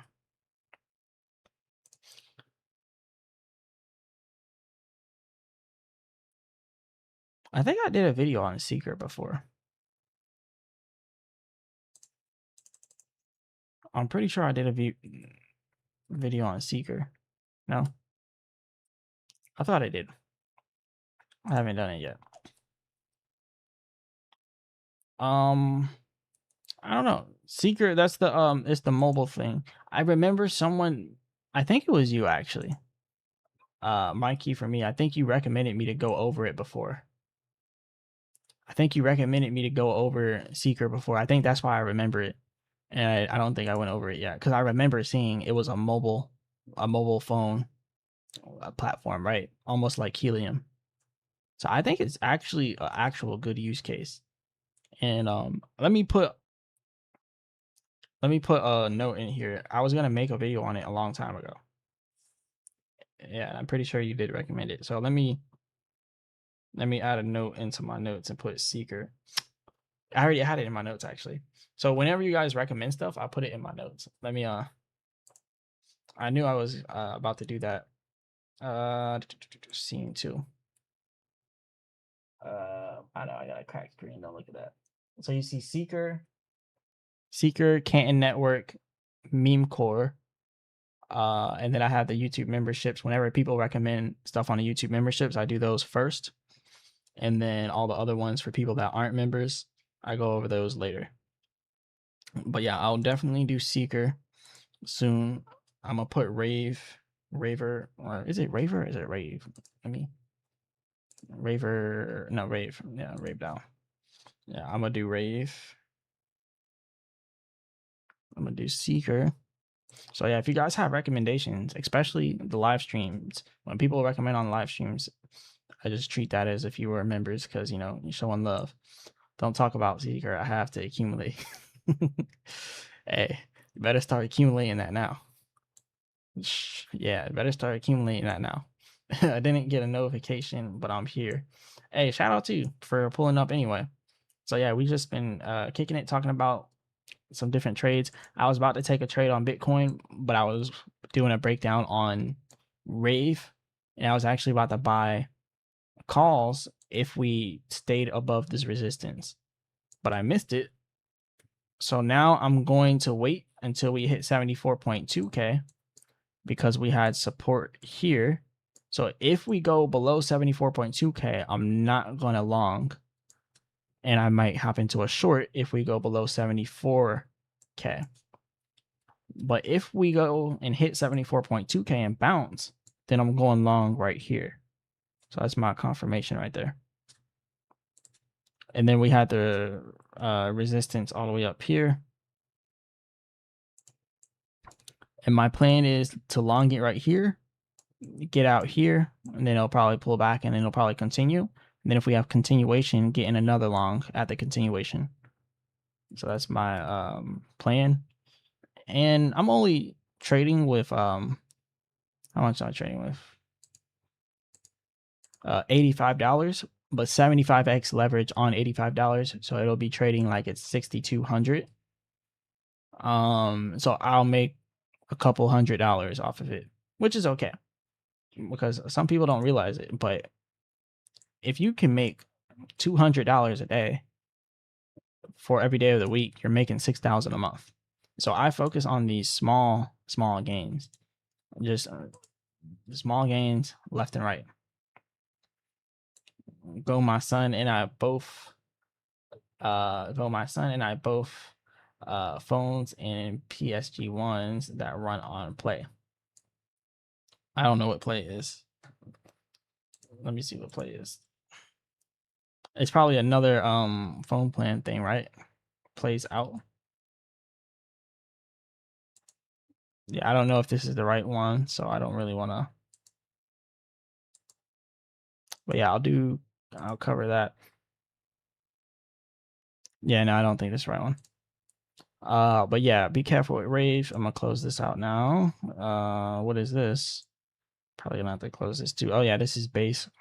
Rave for base. I'll close that out too.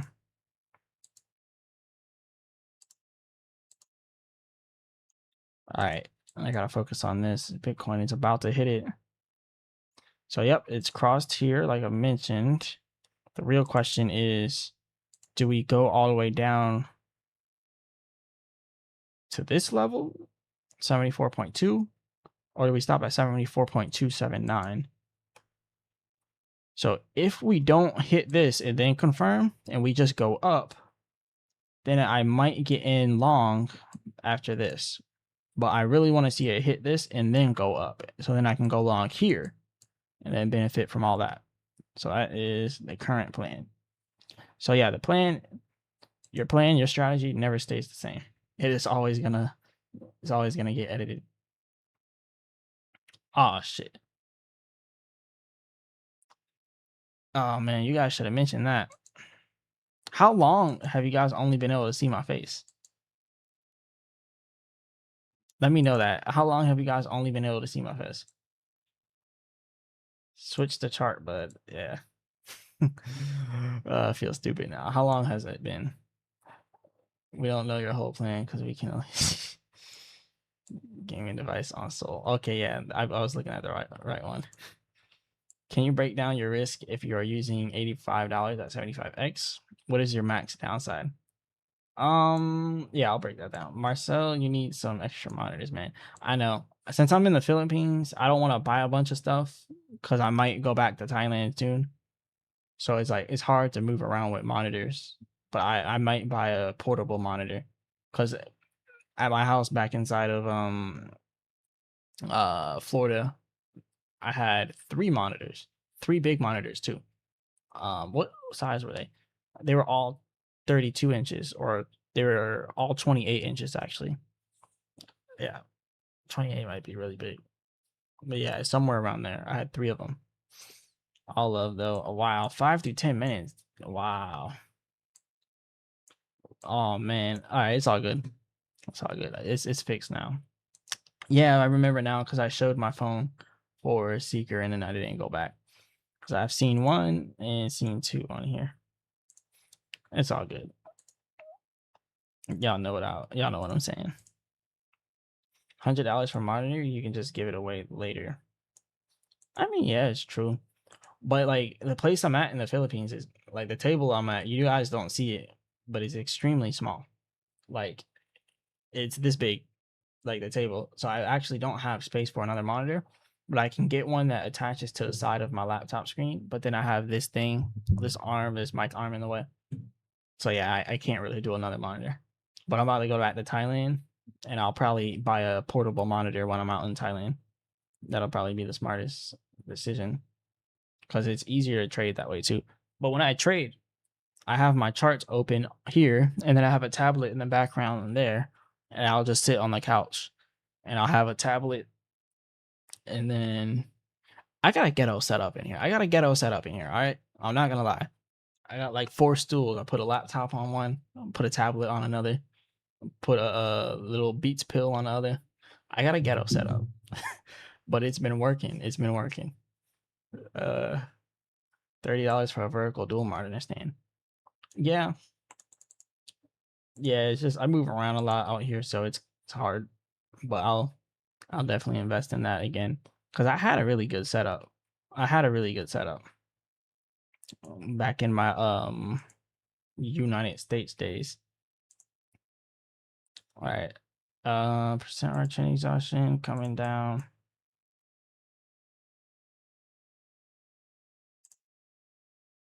Five-minute chart.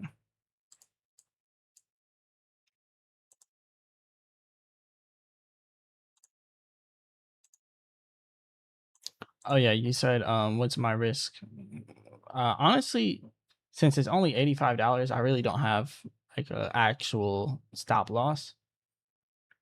Because when I'm using like the small amounts of money like this, I either win or lose. But yeah, I honestly would probably cut it out. Like I don't cut it out at specific numbers. Like let's say I got in here and it went down below this line, then I would cut it out if it goes further down like that, and then I would cut it out around here. But yeah, I don't have specific loss numbers because my liquidation would be at 73.4k. So I would want to get out as soon as it breaks 74k, because then I'm getting too close to the liquidation. So as soon as it breaks this, I'd hop out. But it looks like it's gonna be bullish right here. Actually, looks like it's gonna be bullish. So yeah, I just gotta wait, let it do what it does. What are the levels for Bitcoin you're waiting for, and what level is your exit plan, since we can see it now? Good question. Good question. Let me pull that back up. Okay, so this is how it all started. So it started by me saying, because it changed a few times because I wasn't paying attention, so I had to change it up. So it started by me saying, if we come back above here and then continue up, then I'm going long upwards. If we come down here and break down, then I'm going short downwards. I was going over Rave Dow right around here, and then we hit this and I wasn't paying attention, so I couldn't go long up. But it doesn't matter because I have another plan, and my second plan I was just explaining with my screen closed, was if we go down below 74.2K, no longs, no longs. Then I have to wait until we go below this one again. And if we drop below right here, which is about 74K, if we drop below 74K, then I'm going short. But if we come down here to 74.2K and then bounce up, I want to go long, but only if we pass the previous high here at 74.4K. So if we go above 74.4K, I'm then going to end up going long from there. So at the current moment, we go down here. I'm not going short yet until we break 74K. Then I'll go short. We go up here. We break above this. I'm going long. So that's pretty much what I got. Let me bring that back. And so yeah, that's pretty much what I got. And I'm doing this on Avantisfy. So if you guys want, you guys can sign up through my link and get 5% off your trading discounts. And then as more people sign up through that link, you'll then start getting 15% off your trading discounts. And that'll be forever pretty much. And I'll get a small commission off of that. So that would be pretty cool too. So y'all can check that out. And yeah, 74.3K on Bitcoin there. 74.3 on here. So yeah, it lines up pretty good. And the Bitcoin chart I'm using is the Bitstamp one. Bitstamp to US dollar on a chart on TradingView. That's because it lines up the most with Avantis. Well, kind of. Avantis is at 74.305. Bitstamp is at 74.308. So it kind of lines up really good. So you gotta make sure the exchanges, the prices are similar. 5 minute. But no, this is scaring me. This is scaring me right here. Because this might continue to go down as this goes up. And then when it hits, it could go either way. So then I'm gonna have to wait to see the direction, and then boom, I'll be able to get in. But this will come first. So whatever happens here, that's gonna be what I do. But yeah, I really do need to get another monitor, because every time I come back to look at the chat, you know. Actually, I don't know why I didn't do this before. Pop out chat. Sometimes I move like an amateur on here. All right. And then I can just do this. All right. So much better. Now we can look at the chart while looking at this. But yeah, I really do need to get another screen. Whales getting to me. I took one short today and take profit. Everything is opposite right now. Yeah, I did puts in the stock market, which was the wrong idea, but I made money on all 3 trades that I took in my options because I took small gains. I made 5%, but it's not a big deal. I really should have went long, but I shorted, or I did puts, and I made like $5, like $10. But I'll do better. I'll do better on my next trades. It's all right. It's about to break out right now. Yeah, it does look like that actually. And before it does, let's look at the long terms.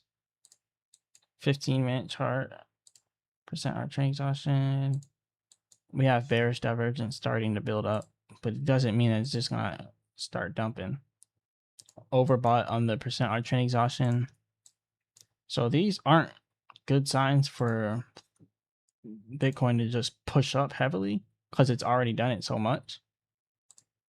So I 100% need to see that confirmation before I buy. I cannot buy without confirmation. We're overbought on all the time frames on the percent our trend exhaustion, which is not a good sign for trying to go long, because if you're overbought, that means eventually it could sell off. Not completely overbought on the 2 hour. Not completely overbought on the 4 hour. So yeah, it can get really dicey here. But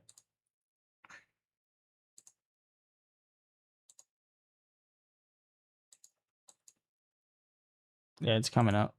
It's coming up.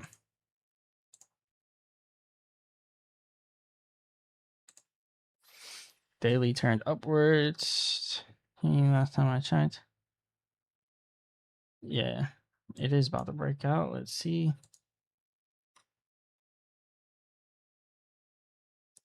So I have 75x liquidations at 73.5k, which comes all the way down to here, which is good because if it drops down below this 74k level, I'm out. But I'm waiting for it to break this, and once that breaks out, it's a go.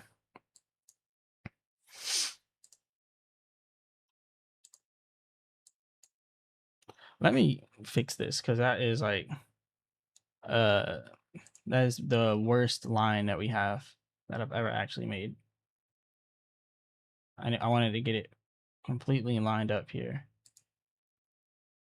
Oh, it's getting rejected, so that's a good support to have, or a good resistance to have. I gotta fix both of these lines so it's not looking so stupid. All right.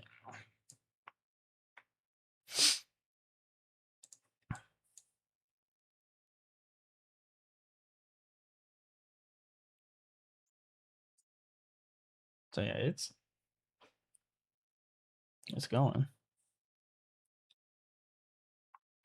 There's a possibility it could be a double top. I mean, it's always a possibility. We'll see though. Daily turned upwards to last time. Let me look at that daily real quick. Yeah, so the daily is going up, but it's gonna get rejected soon. This is gonna get rejected and come down here soon. But the real question is when. And that when is, let me pull up 30. No, it was the 4 hour. The daily, I believe, will get rejected at the top of our level here. It'd be really nice if I did a long position and I stayed in all the way till 77. But I know I'm not going to do that because I don't like staying in that long with leverage. Even though it's a small amount of money, I don't like staying in that long with leverage. I probably only stay in until not even all the way up to 74.8. I really would have liked to get in down here to benefit from all of this, but it is what it is.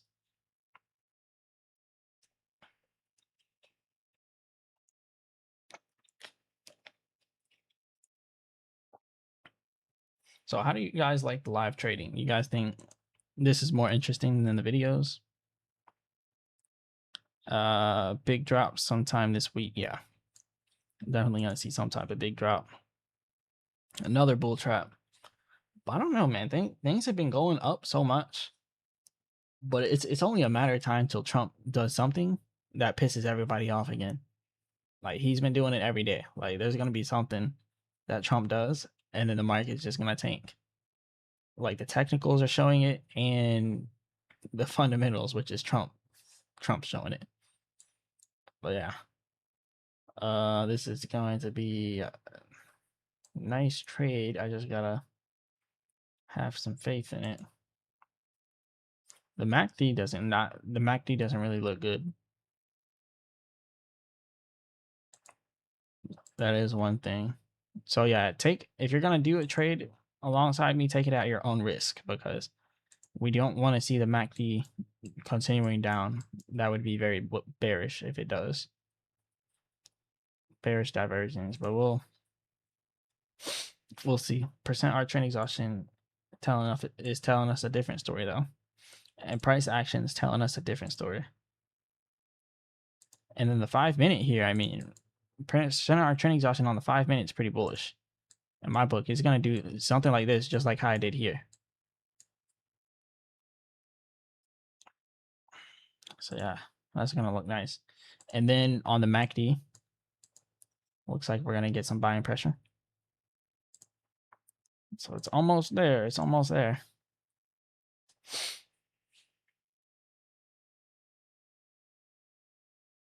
I guess I can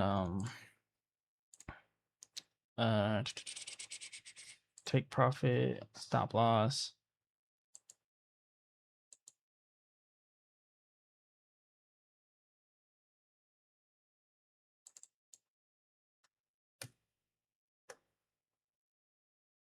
%1 gain would be 74.4. Like I said, I like 5%. I like 5% gains. 10% possibility. 74.5 would be 10%. So right here would be a 10% gain. I might not have the time to do take loss and everything, or take profit, stop loss.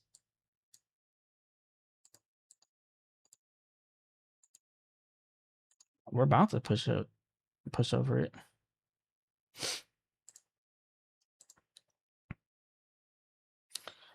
It might pull back before it goes past it, or it might just keep pumping past it. Let's see. Zoom out so people can see the what we're looking at here. And 74.6K might be where I get out, but that's such a small push up. 74.6K, really 74.8K would be a nice level to get out. All right, pulling back just a little bit.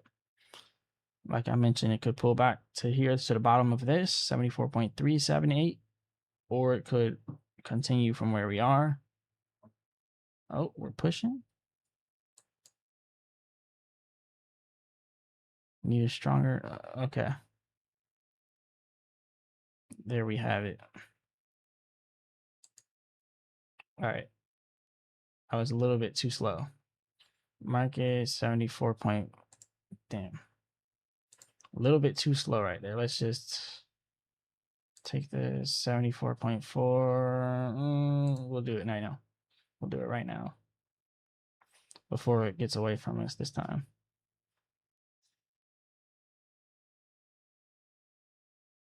Did it place it?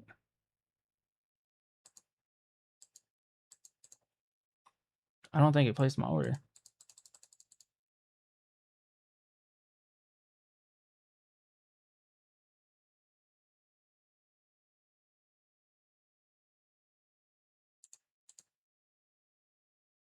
Come on now, don't do that to me, Avantis.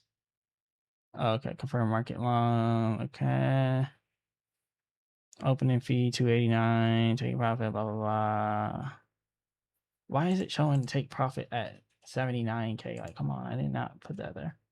73.6. All right, let's just put it out. What the hell did it do that for? Oh, I did a market. Don't do like me. I should have put a limit order.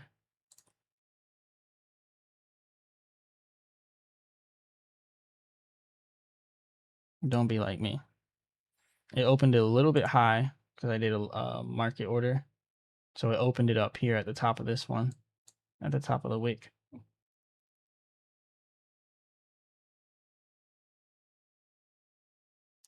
So yeah, if it goes below 74.2K this time, I'll be out. Now that we're already up here, instead of waiting until 74. 74.2 would be like the area where I cut it. And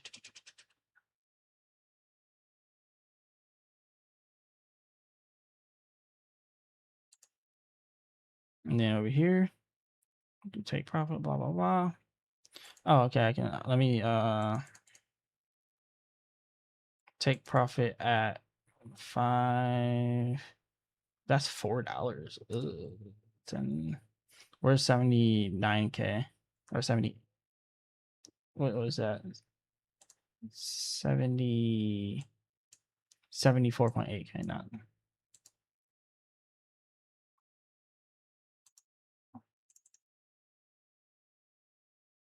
%20%. 30%.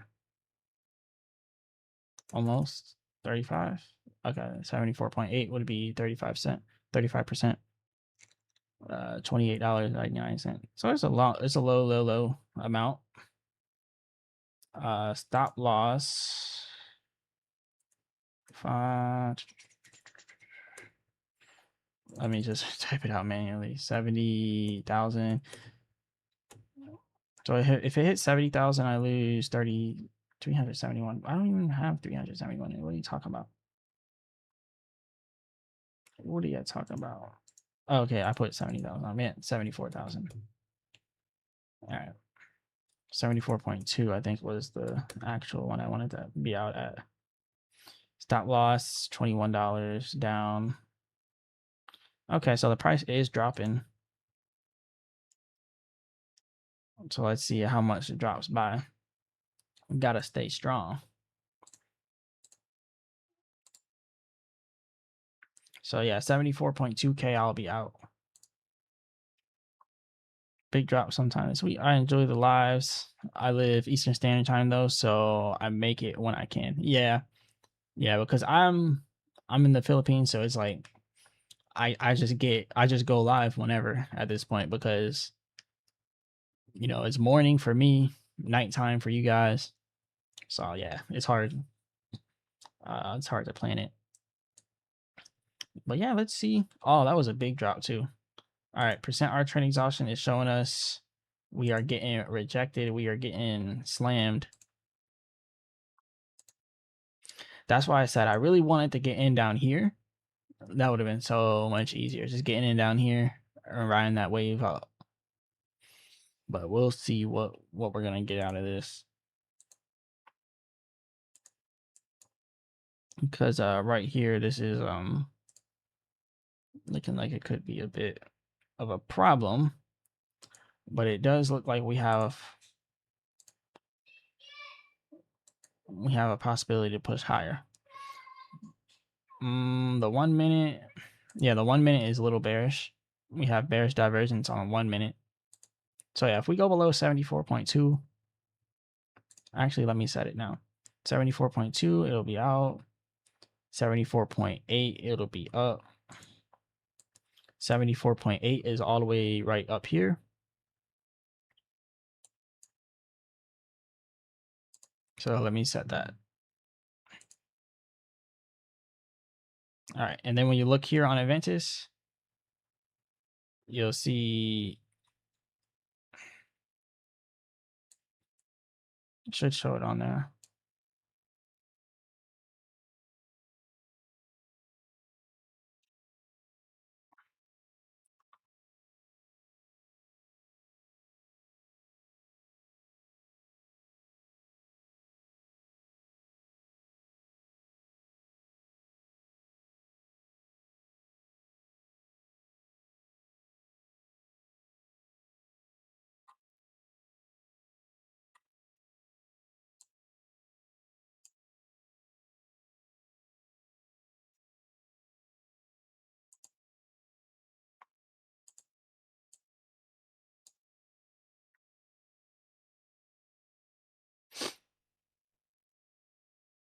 Why is it not updating yet?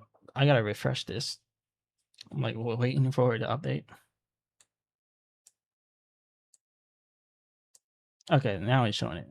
Take profit 74.8. Stop loss 74.2. Cool.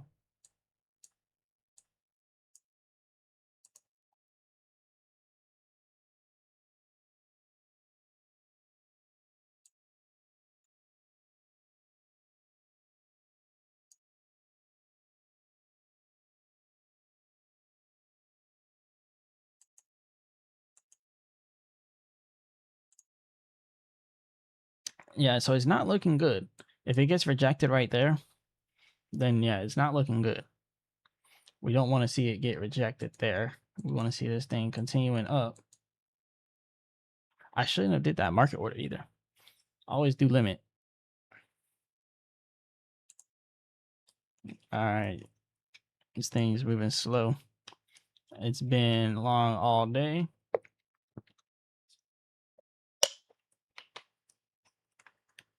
Are you staking on advances? I'm wondering about moving some of my advances onto them and waiting for airdrops, etc. No, I'm not staking right now. I just have a little bit of money here that I'm trading with, but yeah, I'm not really staking anything right now. But they do have a good amount or good prices for the APYs. 14% on advances, and then you get also the 40% on trading discounts. So you know, it definitely has good yields. Good yields. But yeah, not doing that currently. Man, this thing is dumping. So on the 5 minute, 5 minute makes me want to lean more bullish, right? And then the 1 minute is a little more bearish. But we'll see what happens. I might be able to just stop it out early if we go down to like here, 74.3, 74.36. If it goes below that, then it's probably gonna start creating like a new low that might stop here. But we just gotta wait and see. Because this candlestick here, if we go below that one, that is not a good sign. But we just gotta be patient and wait and see.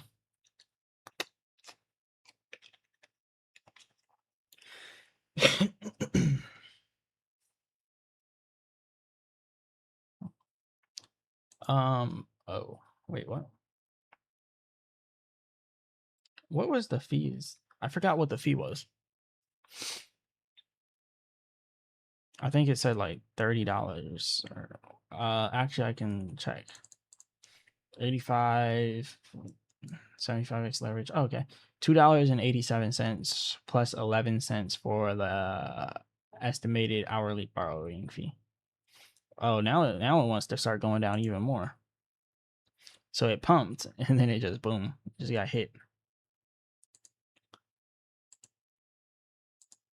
Yeah, I think we got Trump watching my live stream right now, trying to get me liquidated. That's not a good sign though. I don't like seeing big red candlesticks like that at a resistance. Because yeah, we had resistance here, but we also had resistance right above there. And that's the level that we actually just now hit right here. So if we just now hit that level and then we just immediately get rejected again trying to get back to it, that's not a good sign at all. So we'll see what happens here with that. Oh no. Yeah, that's not a good sign. Let's see if it goes below 74.3.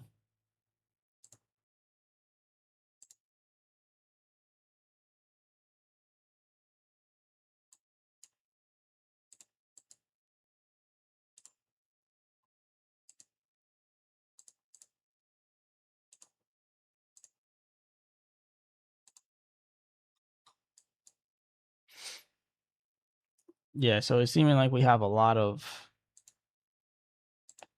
selling pressure at these levels. Let's check chart prime. Yeah, that's the equilibrium price. So this is the chart prime volume profile. And you see this, all this red right here, this is all selling pressure. So we're getting hit with selling pressure right there.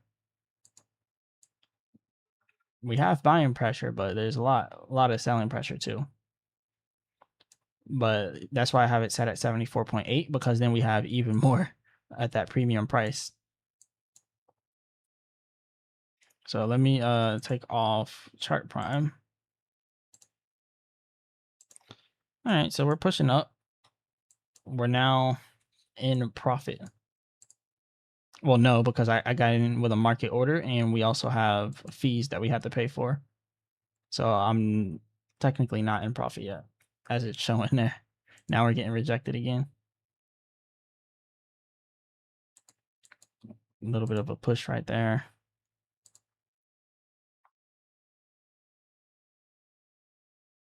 Yeah, so because of the fees, you know, you have to get past you have to get past those fees before you start actually being in profit.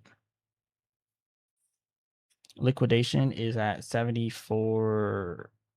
Wait, no, liquidation is at 73.6K.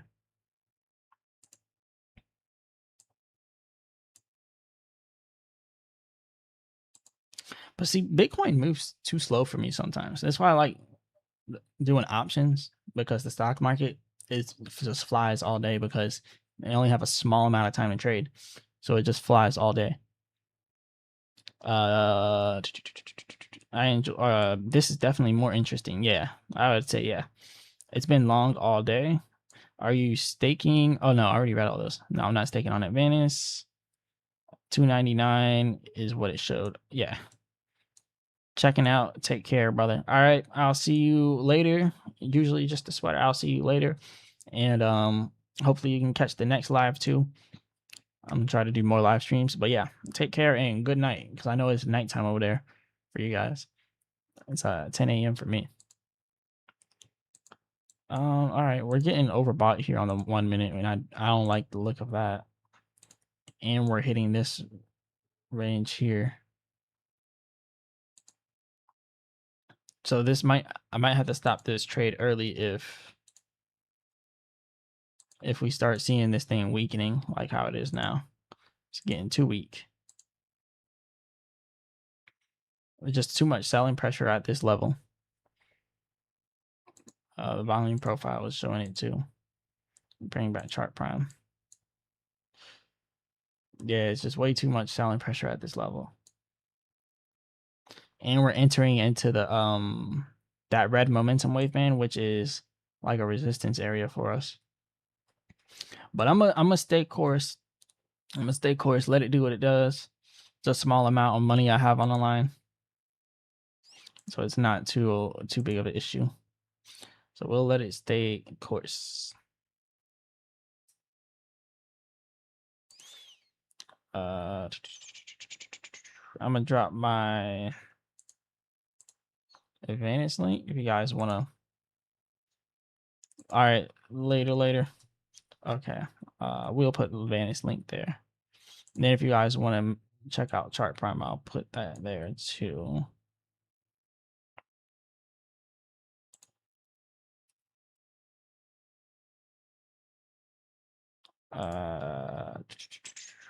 So yeah, this thing is moving too slow for me right now. I almost just want to get out of it, but I like when we have the fast movement, like when we hit down here, because then you immediately hit your trade. You immediately hit on it. That's why I wish I would have gotten down there, but I wasn't paying attention. I don't like sitting around waiting for trades. I just want it to, do its thing, power through it, just push up. We are coming up though. We're in profit, but like we're in profit by literally pennies. That's unacceptable.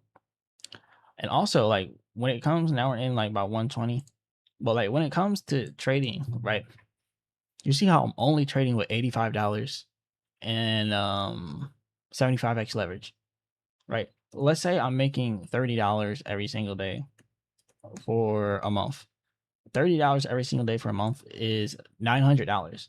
But $900 in the United States and $900 in the Philippines are two completely different things. My bills, $1,000 a month covers all of my living expenses, literally. Like all my expenses is $1,000 a month, right?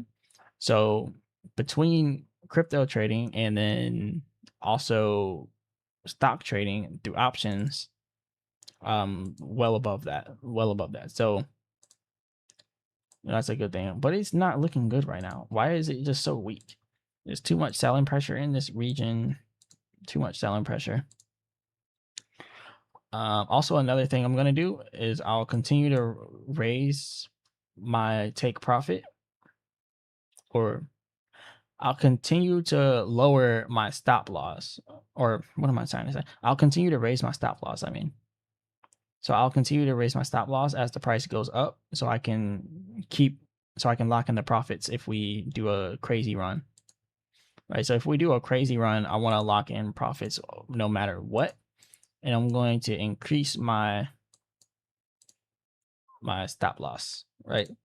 So I could take it from 74.2, and right now we are at 74.5, so I can literally move that up as we go. I think it'll be a good idea to leave chart prime on. Chart prime seems like it's telling us we're going to get a lot of weakness up here, so I might hop out early, especially because right around this area we're going to have a lot of selling pressure from about 74.5, 74.6. But I don't want to hop out too early because I just feel like this all the selling pressure in this region is not normal, and we're overbought on the percent arc trend exhaustion on the 1 minute chart, which is showing, yeah, we just got a more selling pressure.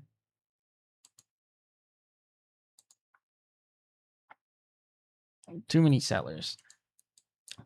Yeah, we're hitting the overbought area on the 5 minute now. And then on the 15 minute, well, 15 minute is not too important, but the premium price is up there. So we've already got rejected once. Let's pull this back up.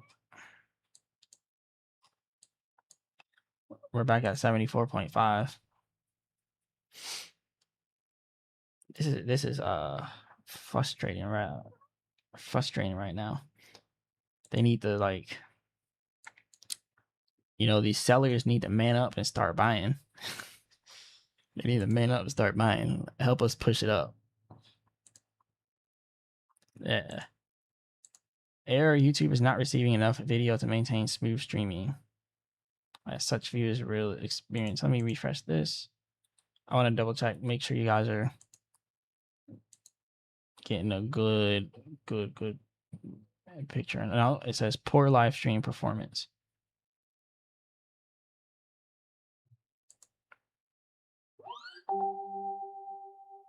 So I might hop out early, especially because right around this area, we're going to have a lot of selling pressure.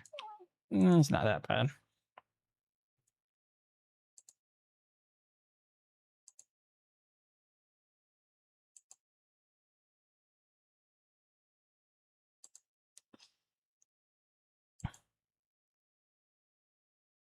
All right, so I'll say this: if anybody is inside of these, is inside the longs, just know we're getting a lot of selling pressure. Percent arc trend exhaustion looks like it wants to reverse right up here. The MACD looks like it also wants to reverse. So it might be a good time to hop out if you don't have a high risk tolerance. Lots of selling pressure, and then we're getting overbought here on the percent arc trend exhaustion for the 5 minute. We got bearish divergence here. So tread lightly. Tread lightly. Let's see how much. I don't think it's gonna go all the way up to 74.8. I think it's gonna stop before it can get up there. So what I'm gonna do is I'm gonna set my take profit. What are we trading at? We're trading at 74.5. I'm gonna set my take profit at 74. I wanted to go up more before I set it to 74.5. I'm just gonna set it to 74. 74.5. Let's stop loss. 74.5. What are you talking about? Oh, okay. I put it at 74. I was like, wait, what are you talking about? Negative. Yeah, why is it putting negative? I don't know. Stop loss is greater than current price. Okay, so you can't do that. I got to do take profit at that price. Yeah, it just dumped again. Yeah, like I said, we are having a lot of selling pressure here. We got another reversal signal on the percent arc trend exhaustion. This is almost acts like a sell signal. So yeah, we probably, that's why I was mentioning, if you got a low risk tolerance, you definitely want to get out up here. But yeah, you're kind of too late. You're kind of in it now. You're kind of in it. So yeah, even bigger sell. Just gotta wait and see what happens. What are we, right at the equilibrium price point too?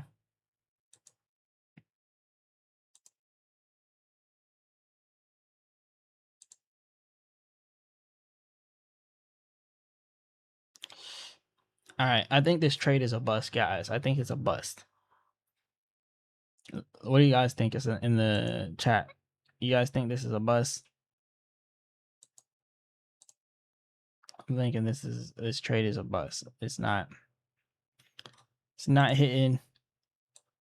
Should have gotten all the way down here, but I was paying attention to Rave, the Rave Dow coin.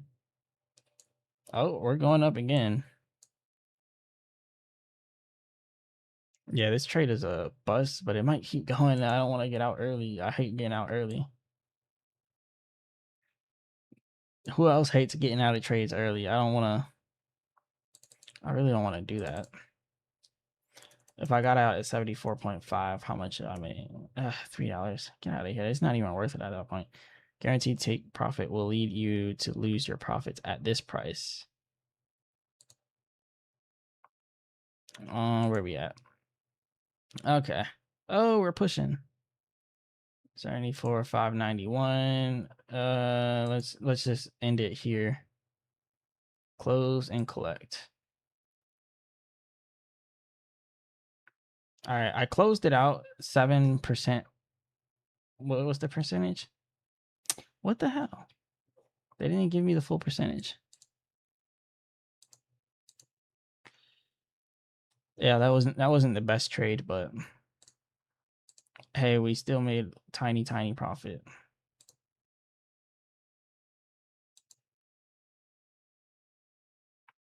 I don't like that.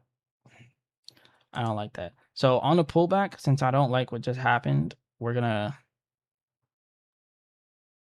try to get in at a lower price. So this is overbought on the 1 minute chart. I really wanted to pull back to 74.4 or even lower and then get back in. I feel like I got in too high. I really should have gotten in down here regardless, but I wasn't paying attention. I was doing something else. It happens. Buying pressure up here starts to increase. So if we pass this level right here, 74.6K, it's probably going to be a big increase leading to like 74.7. 5 minutes still shows like there could be a bigger push upwards,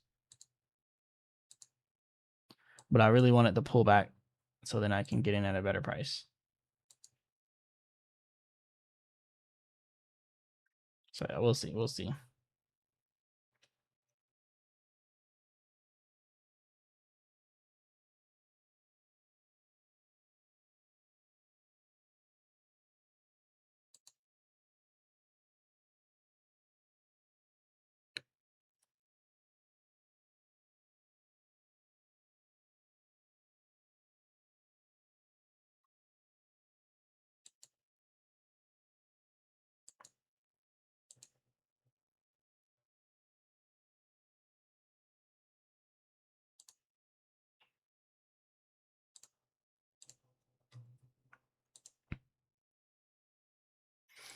I want this to pull back so I can get a cheaper price.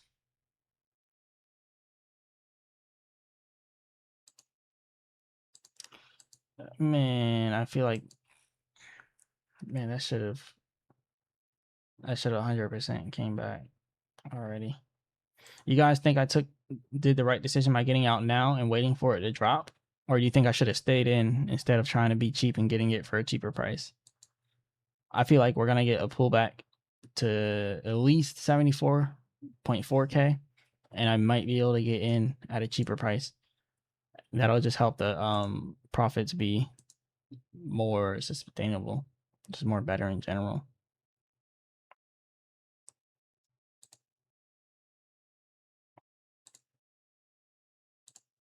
It's going up now. All right. Maybe I made the wrong decision. I should have stayed in. But nonetheless, if we pull out to 74.4, I will definitely do it.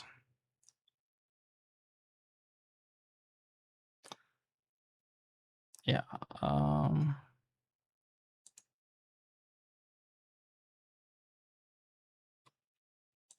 Damn it, it's going up.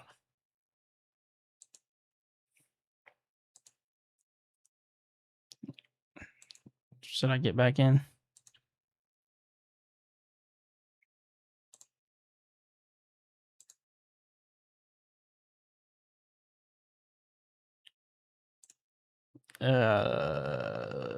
Please drop, please.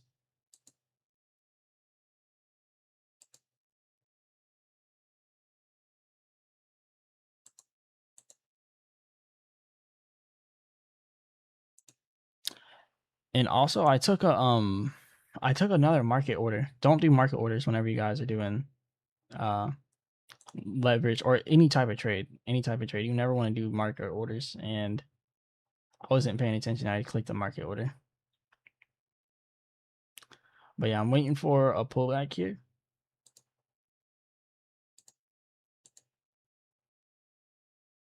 It's gotta happen soon. We got a little bit of divergence there. Look, we're getting a third reversal signal. Like, pull back already. Right? I wanted this thing to hurry up and pull back. How many people we got up in here? We got 70 all left. Yeah, people got bored of seeing the chart not move. Yeah, you guys like that when trading. Yeah, trading can get extremely boring, but when it becomes boring, that's usually when you start getting better. When you're just not emotional, you just let it do what it does.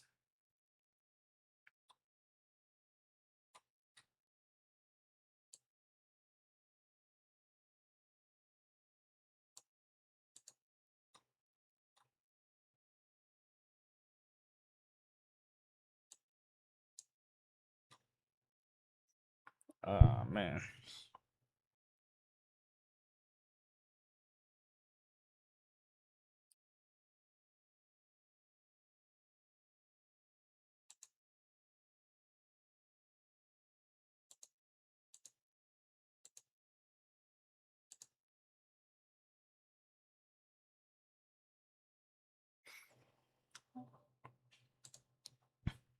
So breaking it down, it was a 7.56% gain. I don't have a lot of money in here, but let's say I had $10,000 on so like $85.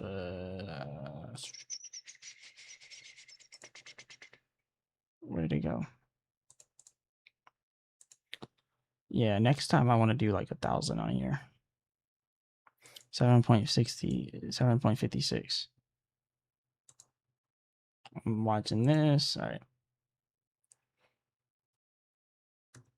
So minus the fees, because remember we paid like $2.30 for fees, not peas. So it brings it down to somewhere like that. So yeah, plus the hourly fee, which was $1.11 or $1.11, I think. It's something like that. Something weird. Okay, so I'm doing math here. Had I had $1,000, would have made 7.56% plus. I don't even have the percentage thing on here.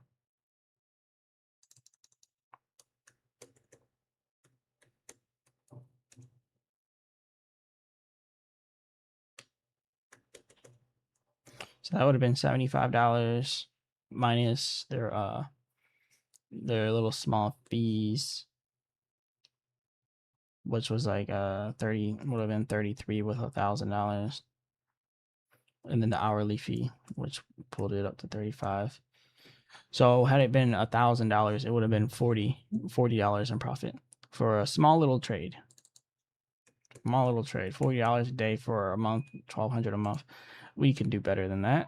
So where I'm waiting for this is to go down to 74.4. I knew it was going to pull back because we have all this selling pressure up here.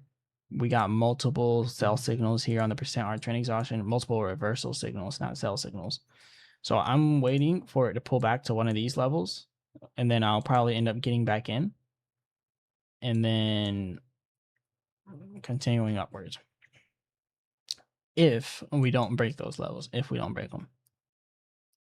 Because then at that point I can end up profiting some more. Because, you know, you got to admit that those are some small profits. Small profits. Let me watch me live.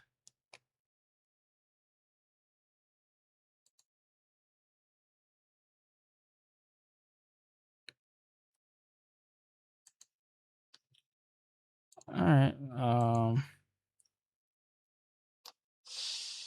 Yeah, I don't know if it's gonna do it.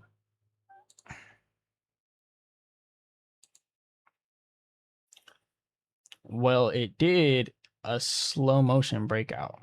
Yeah, that was really weird because it was fast, right? It was fast, and when I missed it, right? I missed it down here because I was going over Rave Dow, and then now all of a sudden it's moving slow, which is making me think all the selling pressure on this on this volume profile right here, that messed us up. And then we had more selling pressure there. So after we get past this level right here, 74.5, is going to shoot straight up to 74.7. And my take profit is 74.8, or it was 74.8. So I really want to get in now. So then if it does push here, it's almost guaranteed to go from 74.6 straight up to 74.8. And like that would be an almost instant push upwards. And then that would be a nice profit. So it is coming back. It is pulling back down, which is a good sign that I might have an opportunity to get back in. But it's also a good signal that it's over exhausted to the upside. Not gonna lie though, I'm getting tired. It's 10:28 a.m. here. I woke up at 8 p.m. yesterday because I go to sleep in the daytime because I trade all night and I make videos because you know, I like to make my videos and trade. I gotta do it in Eastern Standard Time. So even though I'm in the Philippines, I'm still living like I'm in the US. I'm still like on US time. I've been out here forever. But yeah, I woke up at 8 p.m. yesterday. So I'm probably gonna go to sleep soon, so then I can wake up at the same time tomorrow, so I can do some trading in the stock market. So yeah, I'm gonna have to hit the sheet soon. I just really wanna. All right, glad I sold. That was definitely the right decision. So anyone watching that sold when I sold, you made 7.56% in profit. But what we want to do is have this come down all the way